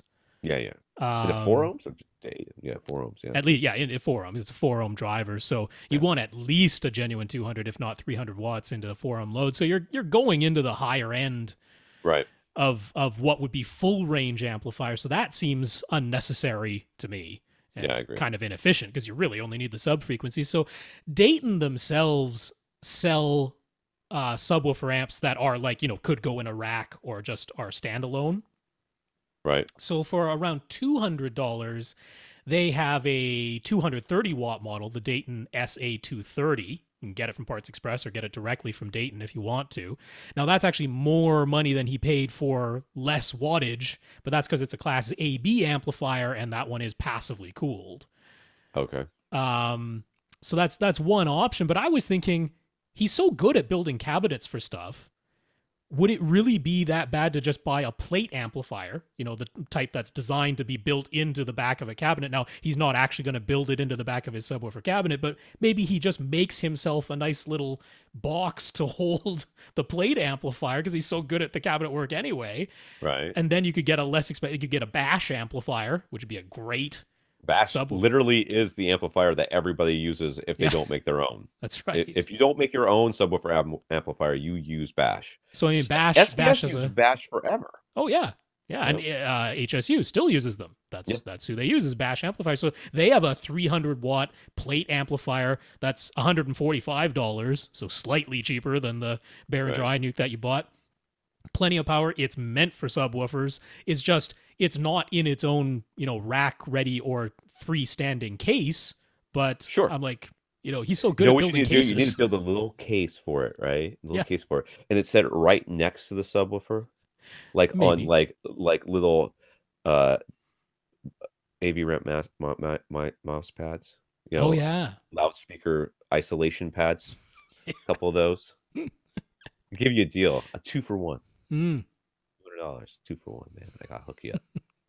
So yeah, I'm inclined to go that way. Just get a subwoofer plate amplifier, a Bash amplifier that's going to be rock solid for driving your sub, and make your own cabinet to hold it because you're already. I actually think that's a really good idea. If you're not going to put the subwoofer, the amp inside the sub, if you can, you could actually build the thing into the wall if you wanted to. You can build it, put it wherever you want. Whatever you want, whatever design you want. Yeah. I think it might be the best idea there. All right. Charleston. That's Charleston. I am reading that correctly. All right. Yes. Charleston is wiring 2 pairs of surround speakers to cover his 2 rows of seats. He's seen conflicting advice on whether to wire the pairs to his Emotiva amp in series or in parallel. What do we think is best? We think series is best, right? We think series is best? Yes. Because that's the safe answer. Doubling the impedance. Yes. So that it actually makes it an easier load on the amplifier, but you have to be able to put out more power, but you're sitting like 2 feet away from these things. The reason you might be seeing conflicting advice is because I don't know the impedance of these speakers, but most speakers are 8 ohm speakers.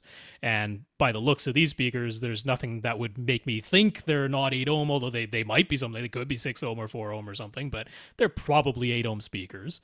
You are sitting very close to them. And your Emotiva amp would have no trouble driving a 4 ohm load, which is what would happen if you wired 2 8 ohm speakers in parallel. And all you're doing there is... in parallel, just so that people know, you're basically taking the wires from like the black wire from one speaker and the black wire from another speaker, twisting them together and putting it into the black, speaker output of your amplifier. Of the amplifier. Same thing with the red. So the amplifier is being connected to both speakers at the same time. That takes 8 ohms and turns it into 4 ohms. It takes 4 ohms, turns it into 2 ohms. It halves. Now, when you go 8 ohms to 4 ohms, most amplifiers aren't going to have a problem with that. And the Emotiva definitely won't. Definitely won't. But when you go 4 ohms into 2 ohms, that you're gonna cause some problems. Or even 2 6-ohm speakers into 3 ohms. 3 ohms is not it's not a little gonna, hinky. now the emotive would probably still be fine because you're not putting out that much power, and you're very close to these yeah, I mean, because you don't need that much power because of how close you are. But why? Why would you take the chance when you could just wire them in parallel? So when you not parallel, in series. In series, you wire the amplifier, and Rob will tell you how. The amplifier to the first speaker to the second speaker back to the amplifier. So that if you think about it, it just makes a circuit all the way through both of these things. That takes the 8 ohms and turns it into 16 ohms. In 16 ohms, big numbers are easier to drive than lower numbers, but the amount of power you have to put in to get the same amount of sound is also increased. So, but you're sitting close, so who cares? Yes. Yeah, so to wire in series, so start with the red binding post output from your amplifier. You take one wire from that red output of the amplifier, it goes to the red input of speaker number 1. Yep. Then the black input of speaker number 1, that actually gets connected to the red input of speaker number 2. So it went straight through that way, one wire going in a line, and then the black input of speaker number 2 goes back to the black output of the amplifier. So it's like one wire that's going all the way through. That is series. So what results there is you need more voltage, but the exact same amount of current as driving one speaker, whereas when you wire in parallel, you need twice the amount of current. And it's harder to generate more current than it is to generate more voltage. Generating more voltage is quite easy. Generating more current is more difficult. So it's almost always the safest bet to just wire in series. That being said, it's probably not this matter. Yeah, exactly. The people who are saying in your situation, Charleston, with your Emotiva amplifier and these speakers, which are probably 8 ohm, and sitting this close to them, that if you were to wire them in parallel, you're probably just fine. And we agree that you are probably just fine. Anybody saying that there's going to be an audible difference between the two no. is a crazy person, unless they're saying because your amp will clip and if you wire them parallel. If they're saying anything else about how series is worse than parallel for sonic reasons, that person is a crazy person you shouldn't be listening to. But other than that, it'll be all right. Dan just bought a new ELAC debut center speaker. His TV is mounted above his fireplace and he uses the mount. And he uses a mount that lets him pull the TV forward and down in front of his mantle. That's great for his viewing, but it seriously limits his center placement speaker options. So right now it's on top of the equipment stand off to the right, in the right corner of the room, which is less not than in the center at all. Is it really? His center speaker is to the right of his front right speaker. Oh, why even have it? Yeah. So what ideas we have for getting better placement options that involve buying a different speaker or is welcome as well. He likes the sound of the ELAC, but he's not married to it. You need a sound bar that attaches to the bottom of your TV. Or just, a narrow, what would probably a wall-mountable slim center speaker. Yeah. To attach. So they actually have center, or they usually call them sound bar mount adapters for TV wall mounts. So they basically just look like L-shaped pieces of metal. They actually get secured to the back of your television with the very same screws that are attaching your TV wall mount, which we know you have, because you have this mount that... I like those mounts, by the way, for over the fireplace. Where you can they're very nice. Down. I've seen those, But it does look like when it's in the upward position, I don't know if that is still forward of the mantle. It can't tell because we're looking at it straight on. Yeah, it's a little hard to tell. If the TV is I'm saying when it's in its upward position, if the TV is still in front of the mantle, then you could put the center speaker, a slim one I'm talking about, a slim style wall mountable one. You could have that below the TV. It doesn't look like it has a whole lot of space above the TV, but it looks like enough to hold a slim center speaker. So you could mount it above the TV.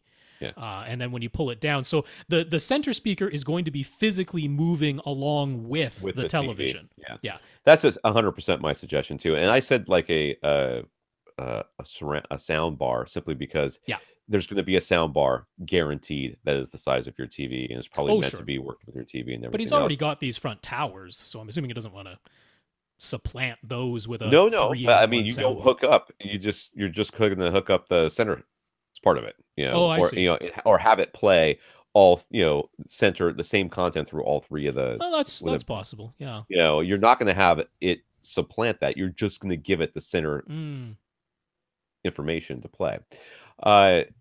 I mean, if you want to get really nasty with this and like really do it, you can contact Leon speakers. They make custom stuff like this all the time. Oh, I see. Okay. That are absolutely 100% the size of your TV.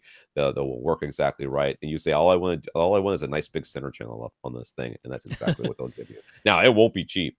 Right. It'll be a lot more than this ELAC thing that you bought, but and that's a crazy suggestion that I don't believe that you're going to take, but it is a possibility.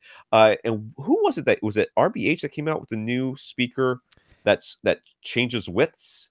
Yeah, RBH does have their Ultra series on walls, but they have like sort of on wall, like almost bookshelf sized ones, except they're narrow. And then they have one that is 3 speakers in one bar. Yeah. And that's the one you can customize the width. Yeah.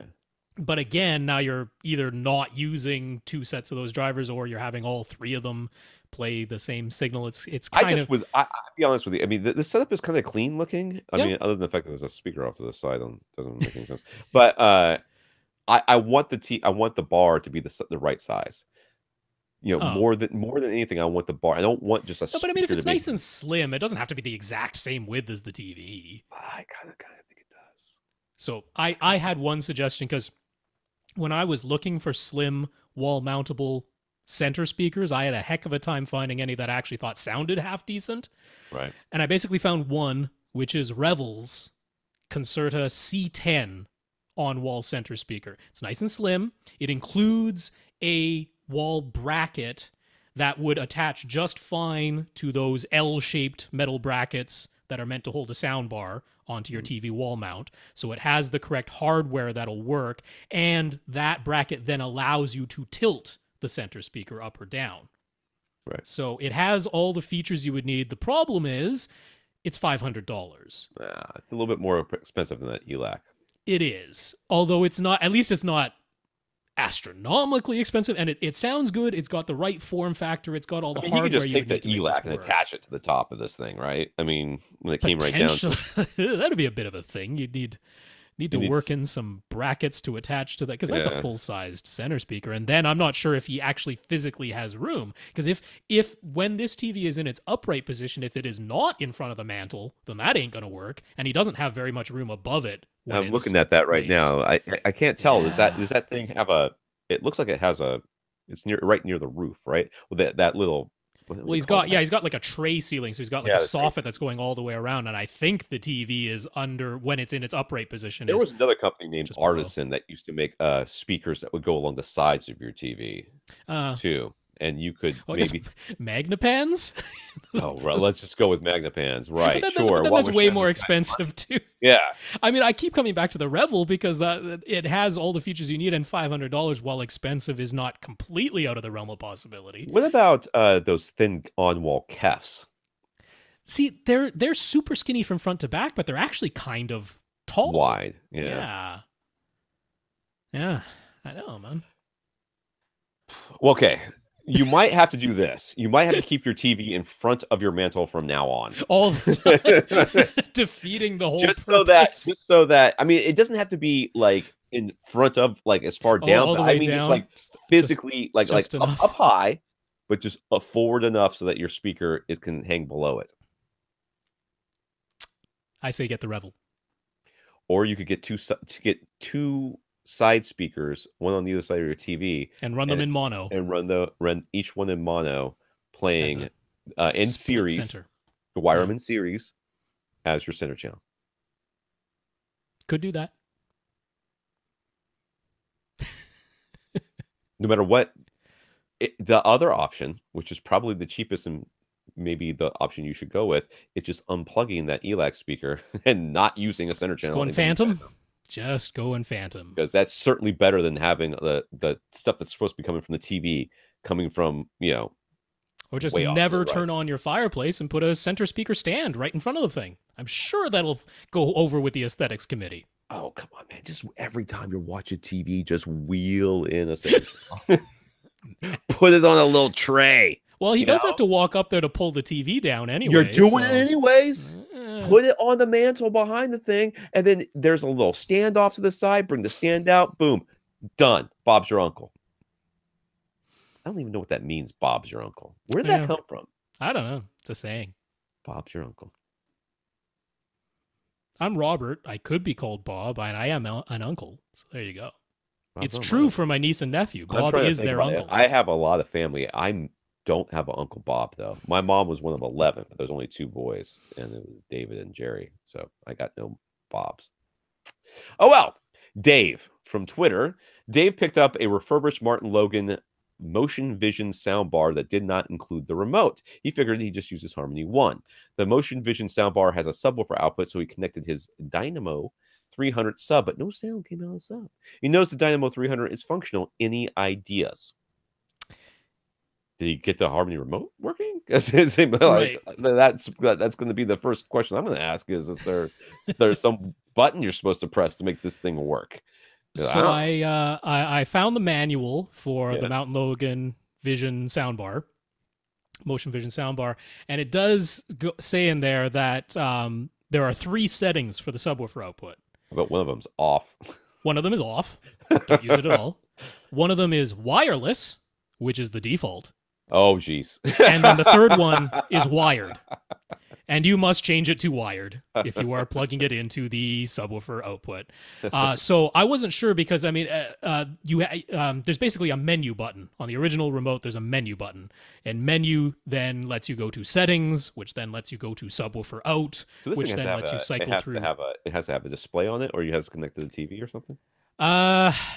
I'm not exactly sure how. It must have a little indicator, but I mean, I was just going by what the manual said. So you at the minimum, you needed a menu key and arrow keys and an enter key, which it sounds like from a little bit of back and forth I did on Twitter, it does sound like that happened because he was like, yeah, it was in wireless, which makes sense. That's the default setting. Right.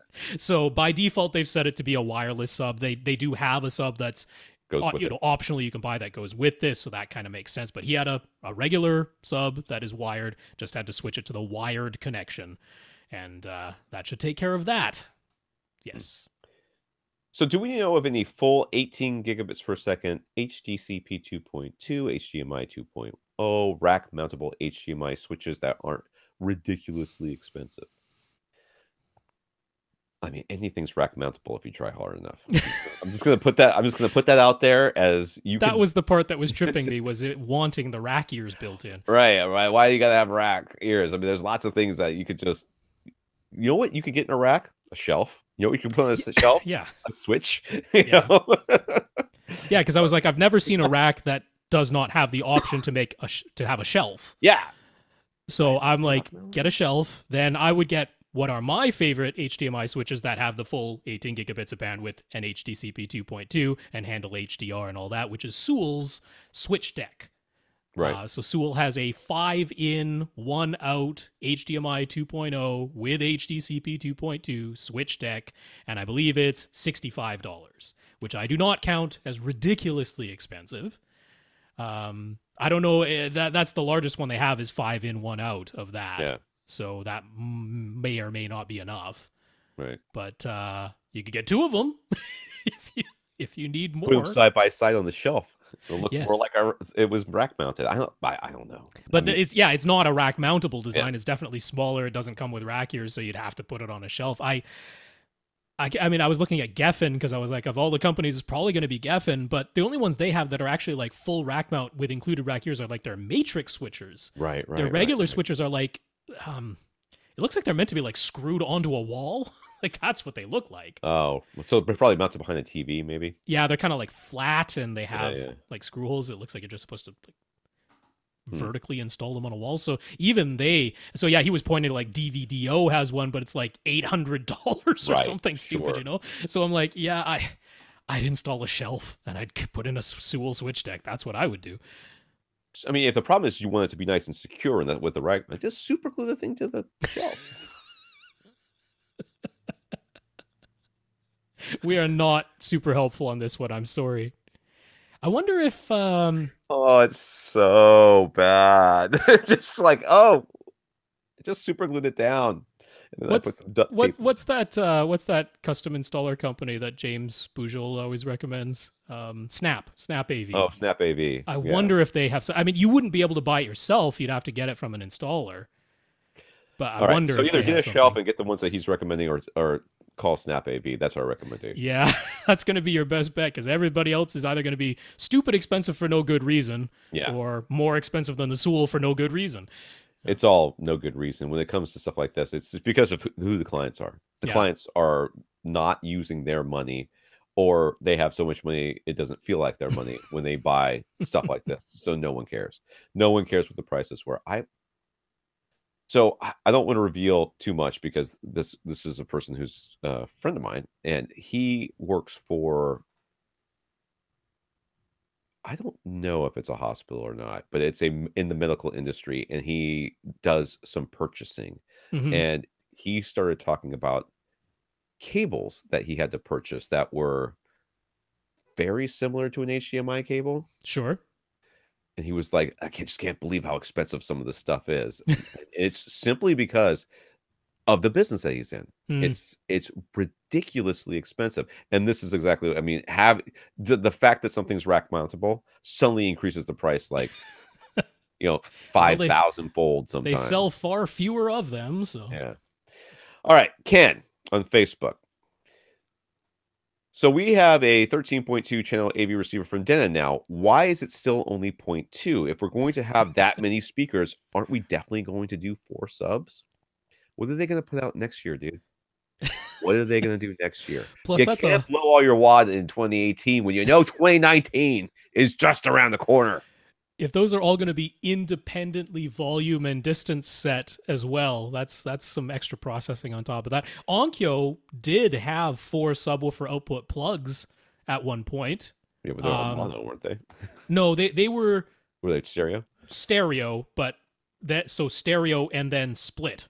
Right. So you had 2 for one side and 2 for the other side, but they did have 4 plugs on the back, so it has been done. It's not unprecedented.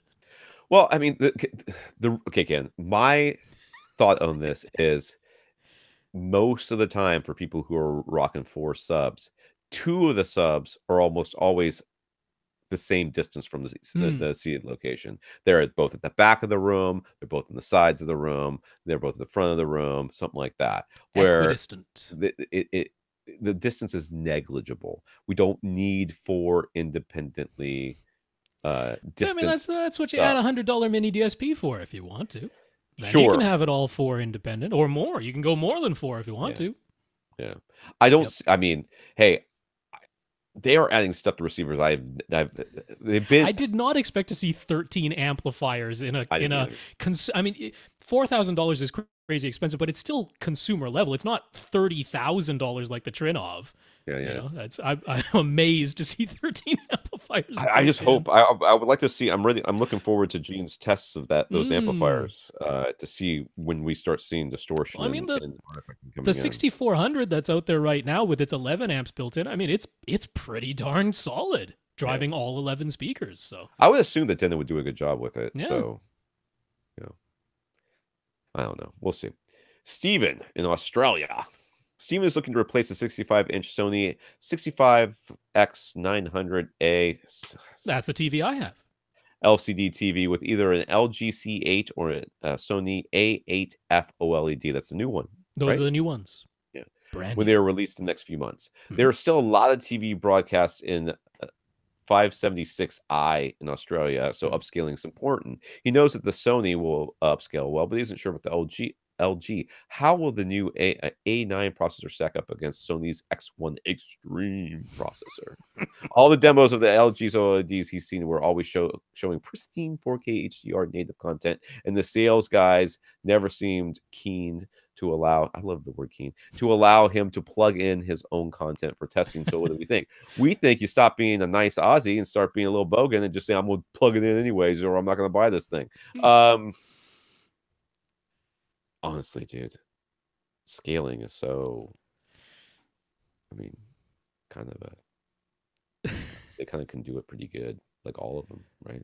I mean, I don't know. So, I mean, what's interesting, like Vincent Teo over at HDTV Test, and he's based in the UK, So Right. he's getting some of this 576i resolution type stuff too. Right. So he's tested a lot of this quite extensively. And what's interesting is on a very technical level, the LGs, even the current ones, which don't have this new A9 processor, which is beefed up for 2018, but the current ones, the 2017 models, they are technically doing it very correctly. Meaning they're not adding a bunch of extra edge enhancement. They're not messing with the motion. They're just doing exactly what you're supposed to do. Although, I mean, there are options to add extra noise reduction and stuff all like that, but they're capable of doing it very, very cleanly. And one nice thing that the brand new 2018 models like the C8 that you're considering are going to have is black frame insertion, which means that their motion should look even smoother. Yeah. It should be less blurring because they're going to do black frame insertion on the brand new 2018 models. So from a very technical point of view, LG is doing it correctly and should have very nice, smooth-looking motion this year. That said, in terms of just pleasingness to the eye, Vincent did sort of prefer the Sonys because they are actually kind of messing with the signal a little bit. They're doing some extra stuff in there, enhancing the contrast, enhancing the edges a little bit, smoothing some things that aren't technically supposed to be smooth, but it looks better when you do. So it's a little bit of a matter of taste because the LG's I think you just sold him on the Sony. And plus he already has a Sony, so he's used to their processing. You basically sold him on the Sony. Yeah. To me, you sold me on the LG. Yeah, and it would be me too, but I actually I almost like seeing the errors because then I know that error is in the source, not the TV creating it. Right, yeah. But if you just don't want to see the error and you're okay with the TV kind of messing with it in order to make that happen. I mean, the other thing is like how they handle HDR, right? Right. LG's tone mapping is like rigid to what I think is the correct way, which is we are going to show you all the detail.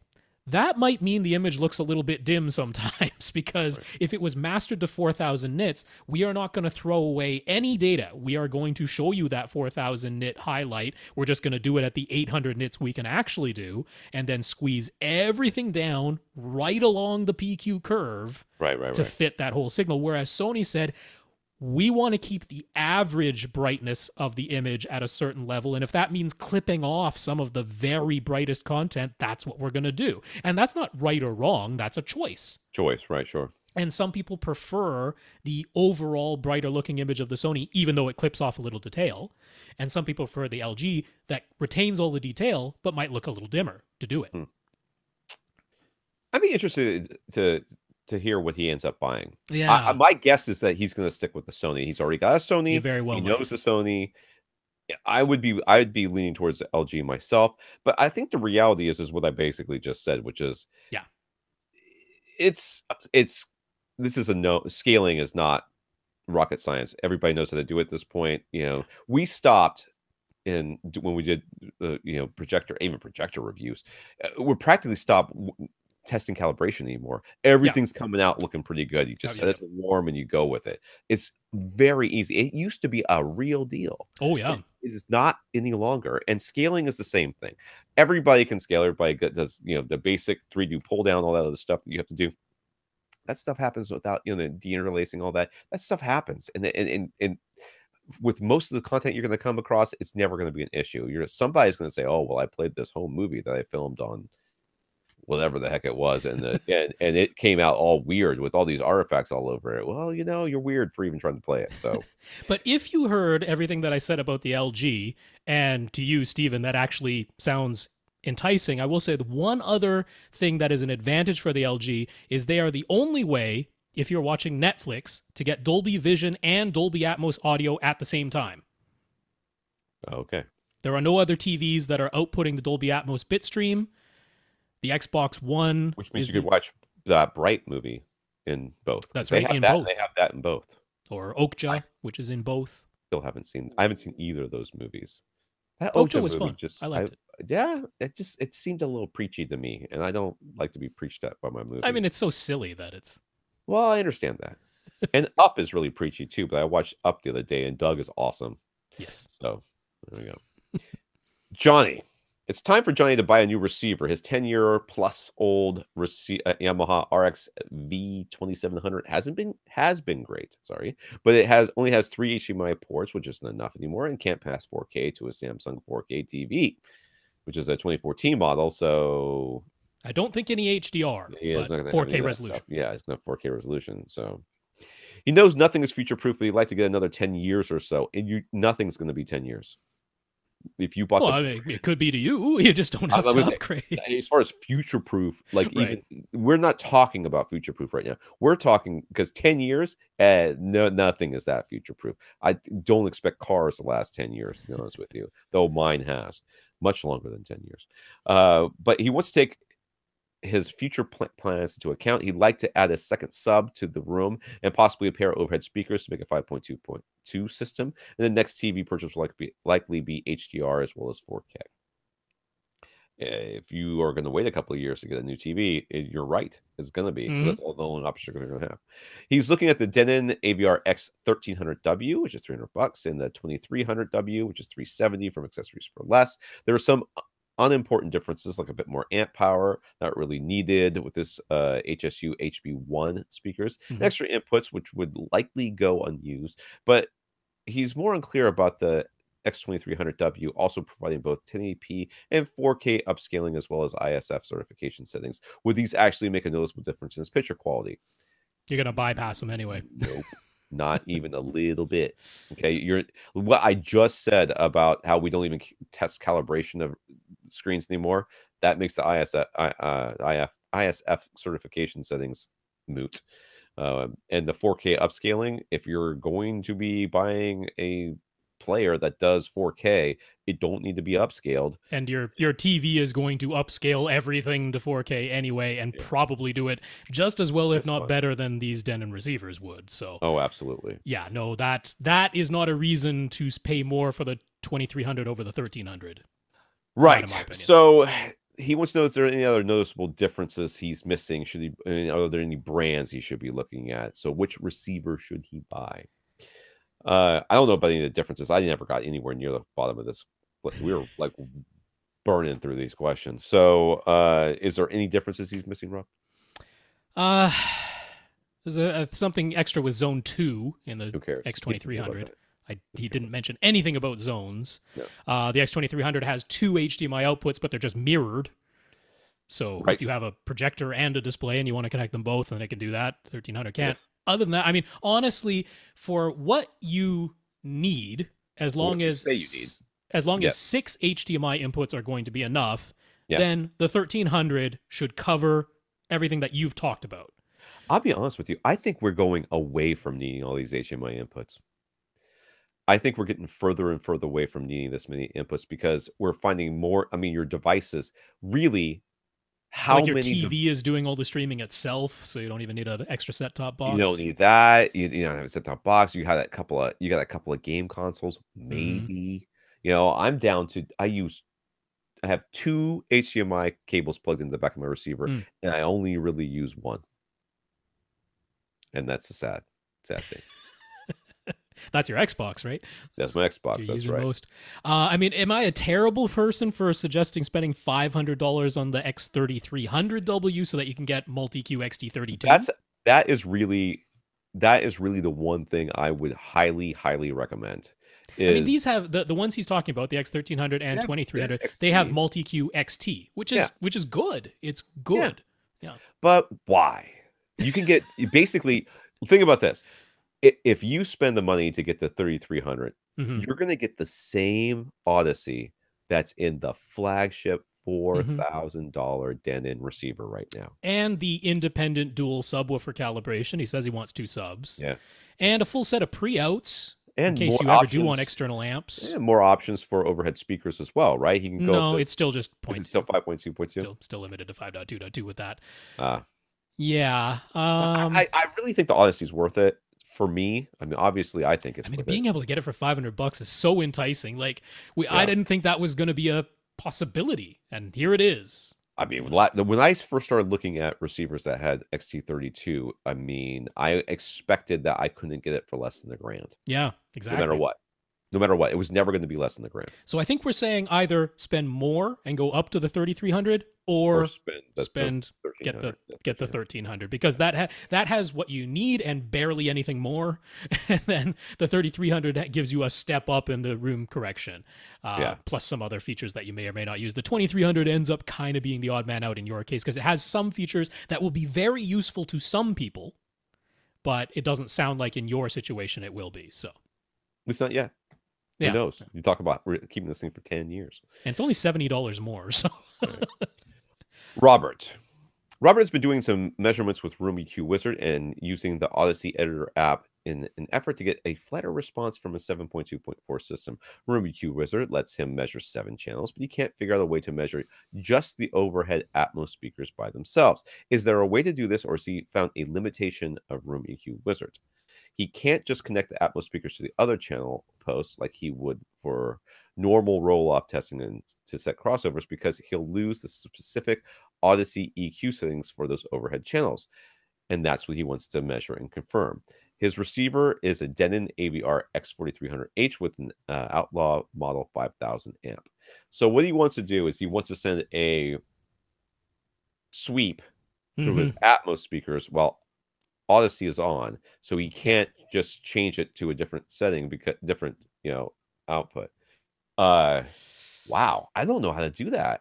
I don't either. I think you have found a limitation, because right now Room EQ Wizard doesn't have the ability to send out metadata overhead channel sweeps. Like, that's not a channel it can identify in it's not a channel, though. It never has been. So it would have to be the metadata that basically the sent as an object that places it directly in that speaker and nothing else. Yeah.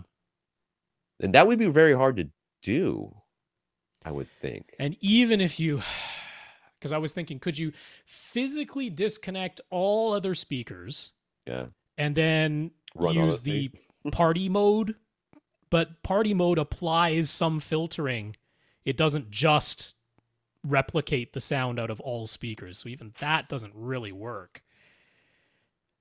I don't know a good way to do this, Robert. You stumped me. I don't know a reliable way to do this.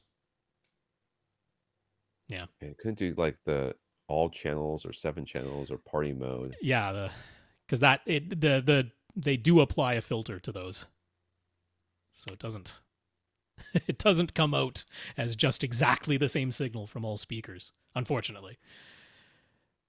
Yeah. There's no way to do this with analog inputs. They don't exist. Could he plug in the speakers as if they were, let's say he's got 4 overhead speakers. 4 overhead speakers, sure. So plug in and make them fronts and surrounds. Right. No overheads. Run Odyssey. Yeah. Then run the sweeps. Now that change them back. That would allow him to see what Odyssey is doing to correct for the placement speakers as though they were fronts and surrounds. Right. Now but we don't know what we don't know what the curve is being applied, or what's being applied to the overhead speakers. Plus, the whole idea is he wants to confirm that what Odyssey has done to his actual Atmos setup is to his liking, and this would give you a rough idea of what Odyssey might be doing to your overhead speakers, but doesn't allow him to actually 100% know that is what Odyssey did to his overhead speakers when they're can you see the curve? Physically wired. Can you see the curve for that speaker? Within the Odyssey Editor app, yeah. So if he did this, if he set them up as front, left, and rights, surround, left and rights, ran Odyssey, looked at that curve, and that curve was, to his eye, identical or nearly identical. Within the Odyssey Editor app, as when he physically wires them as his overheads and does the same thing. Yeah, I would be comfortable saying that. Then you could run those sweeps that way. Yeah. That would be saying that it's a proxy. Yeah, it is still a proxy. It's not exactly what you wanted to do, but at least it's giving you a very educated guess at what it's doing. Yeah. Yeah, but Try it. that's about the best. Yeah, we don't have a way to do precisely what you want to do, which is just send an individual Yet. signal that only plays out of one of those overhead speakers, and you get to measure it in Rumiki Wizard. We don't know a I way to mean, do whoever that. the Rim Wizard people are too, you could always email them and say, "Hey, are you guys working on metadata? Are you working so on that, object-based audio to let so us do that we this, right? can do this?" Yeah, because it seems like we should be able to. Because the is it DTS? Which one is the free one? There's a free one, right? The that doesn't require the $10 billion Dolby console thing to do it or whatever it is. Oh, I'm not sure. The object-based audio that was that were they were anyways, doesn't matter. Ryan on Facebook. How much time we have? 10 minutes. Ryan? 10 minutes, yeah. Hopefully we can do you in 10 minutes. Is getting underway with his basement theater construction. The dimensions will be 11 by 27 by 7. He's going to have a false wall at the front, so his front speakers will be behind an acoustically transparent screen, and he will end up with 12 feet from the back wall to his primary seat and 12 feet from his primary seat to the front of the screen, which leaves 3 feet behind the screen. He wants his speakers that will be able to hit full reference volume at these distances. Right now, he tends to go with the Send Acoustics CTM 340 SEs for his front, left, center, and right. And since he's excited about the idea of being able to do a 9.2.6 setup thanks to the new Denon AVR X8500H, he figures he'll use the CBM 170 SE speakers as front wides. Will those speaker choices get the job done? Yes. 9.2.6. Yeah, I mean, I don't see why not. Yeah. Oh, yeah. Yeah, the CMT 340 SEs, they can absorb 400 watts if you want them to. You're still only 12 feet away, which is not, right. Yeah. Not an astronomical distance. So, yeah, those would be absolutely fine. Your front wides will actually be quite a bit closer to you. Yeah. Because they're going to be on your side walls. The idea is to create a plus or minus 60-degree angle to your front wide. So they're actually going to be on your side walls quite a bit closer to you than your front left and right. So, yeah, those should be great speaker choices for that. He wants his surround back speakers to be in walls, and he wants 6 in-ceiling speakers. He'd like to be able to get all 10 of these in walls and in-ceiling speakers for under $1,000. But he also wants to make sure they'll still they're going to sound great. So there's some wiggle room in the budget if it's really, really necessary. What in-wall and in-ceiling speakers will match well with the Ascends, be able to hit full reference volume and not break the bank? Outdoor Speaker Depot or something else? Okay, you're only 7 feet. Oh, the ceiling's only 7 feet high. Ceiling's only 7 feet high, yeah. They're not going to, so the in-ceiling speakers are not going to be an issue. I don't see any reason why you could not get the Outdoor Speaker Depot for the ones in the in-ceiling, since they are going to be very close anyways, and full reference volume shouldn't be an issue. Yeah. The surround speakers are going to be very close to you as well. Yeah, because they're on the sides. Sides. And the back speakers are going to be 12 feet away. Those are the ones that but they're also your surround backs, so how important are they really? And how loud do they ever really get? On top of that, the Outdoor Speaker Depot in-wall ones, which would be the, MKW 650s, because I think there's a W in there for wall. Right. But it's the MK 650 series anyway. They're 92 dB efficient, and they can take 175 watts, which means they can hit 105 decibels if you feed them that full 175 watts from 12 feet away. Right. So even if you want to, they could do it. I mean, certainly budget-wise, those Outdoor Speaker Depot, the MK650 series, for all of them, it'll fit your budget. It'll hit the reference volume that you want to hit. I think they're. I mean, certainly for the overheads, completely reasonable for that. Surround backs as well, I would think would be okay. Surround backs. So maybe you get a different pair for your surrounds. Maybe it's very iffy. Yeah, I mean, you can make a case for it. If you could tell me, buy the Ascend in wall, blah blah blah, made to match with the ones that you've got, I'd be like, okay. But I don't think Ascend has an in wall, do they? They don't have any in walls. No, I mean you could do HTM 200s. You could kind of build them into the wall or into a column or something like that. I don't know. I'm. You could go RBH. I mean, RBH would be great, but I really don't think it's necessary. I just don't think it's necessary. I think that not really. Just stick with the outdoor speaker all the way around. I'm guessing you're going to have 2 rows of seats. If you got 12 feet from your primary row to the back wall, I'm guessing you're having 2 rows of seats. So maybe you're going to have 2 pairs of surround speakers. Yeah, it could be. In which case, now you can get 12 speakers from Outdoor Speaker Depot and still be within your budget. I'm leaning pretty strongly to just sticking with Outdoor Speaker Depot, the MK650 series here. I'm having a real hard time coming up with a valid to good do anything reason else. to do anything else. Yeah. Like I said, if you could point me to the perfectly timbre matched or very closely timbre matched Ascend speakers that are whatever, I'd be like, okay. But without that, you're just spending more just to spend more. I just don't see it making much difference. How wide does your room need to be in order for front wides to be effective? You got to have them 60 degrees off. So as long as 60 degrees is not like, I mean, I don't think it has to be very wide at all, right? My room is barely 11 feet wide. I got front wides in there. Yeah, I mean, and I don't have any length either.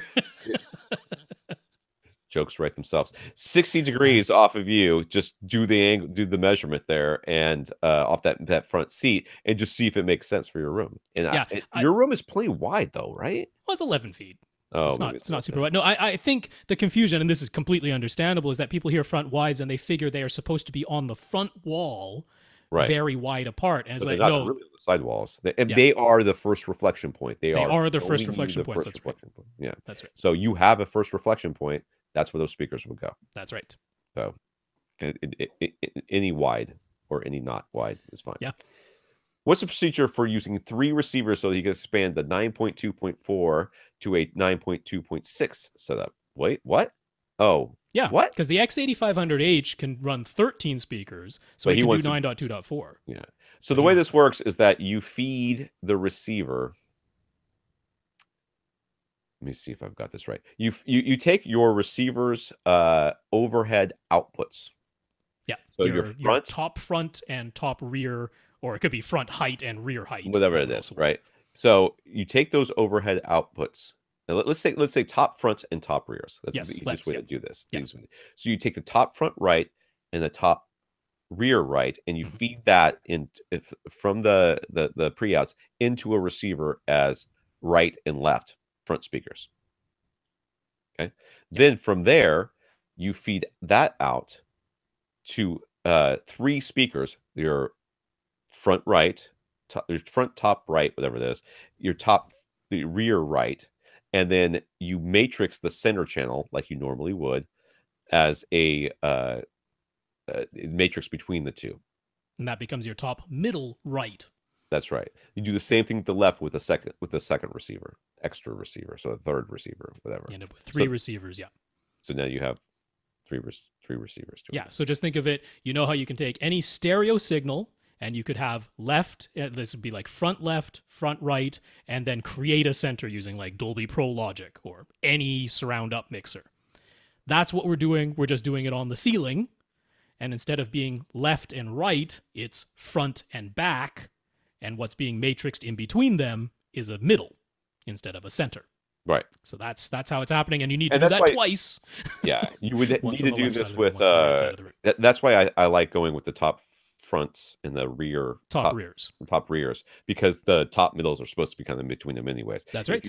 If you do like top fronts and rear heights, you're kind of matrixing it off to the side, sort of. I mean, to the back of the room a little bit. I do want to point out the very important thing here, which is that in order for that to work correctly, and Dolby actually has 9.1.6 test tones that you can download from their website, and those are discrete test tones. So they actually have like a top middle left test tone that is only supposed to come out of your top middle left speaker. And you will find that, let's say you set up your X8500H, and you've set it up as 9.2.4 with top fronts and top rears, and you've allowed Odyssey to run the auto setup.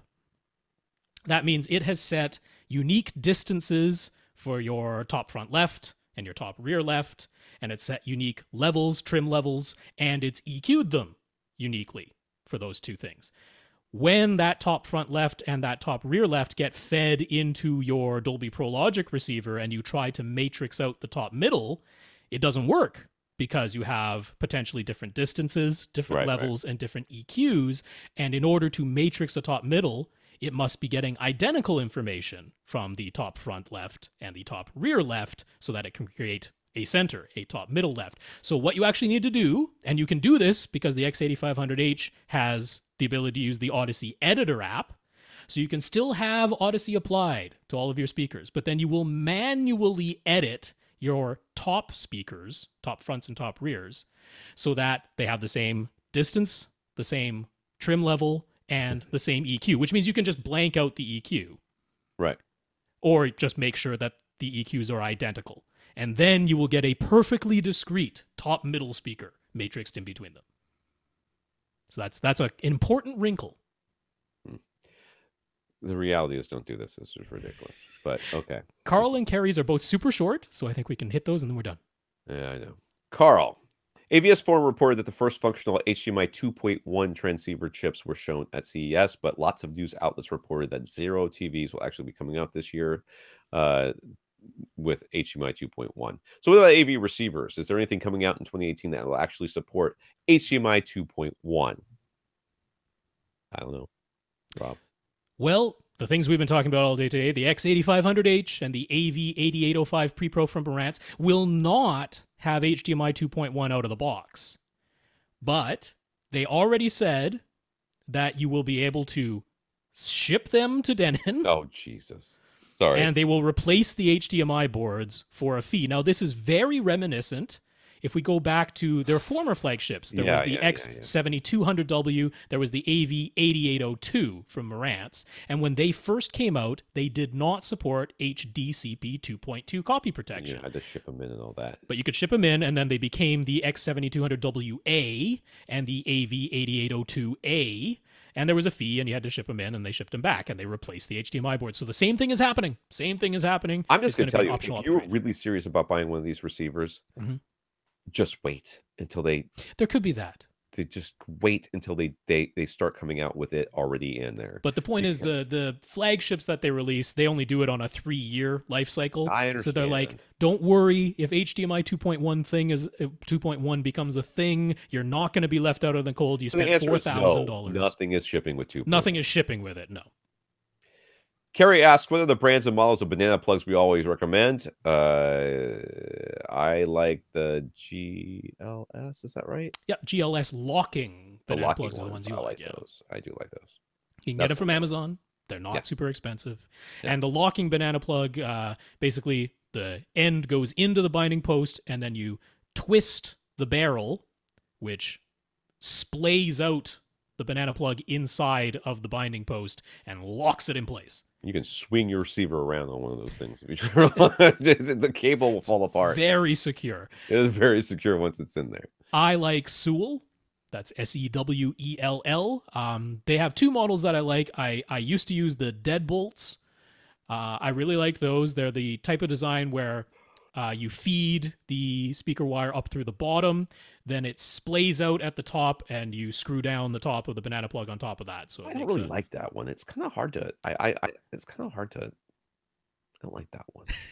But they have one that I like even better now, which is the Strike. So it's the Sewell Strike, and that one, you just feed it in through the bottom of the barrel, and then you just screw down the top, which has a big metal wedge inside it that automatically splays the wire for you. I like that one. It's even faster and easier. So the Sewell Strike are the ones I like. Tom likes the GLS locking. I do like the locking ones. I do appreciate the other ones, how easy they are to take out and put back in and stuff like that. And they're so cheap that if they ever do become loose, because they're not locking, they're just spring-loaded. If they ever do become loose, you just replace them because, man, they're cheap. Yeah. All right. So who else we got that we're going to answer next week? Because we went through a big chunk of questions. Yeah, we did good. So we got Josh, Ian, and Byron. And that's it.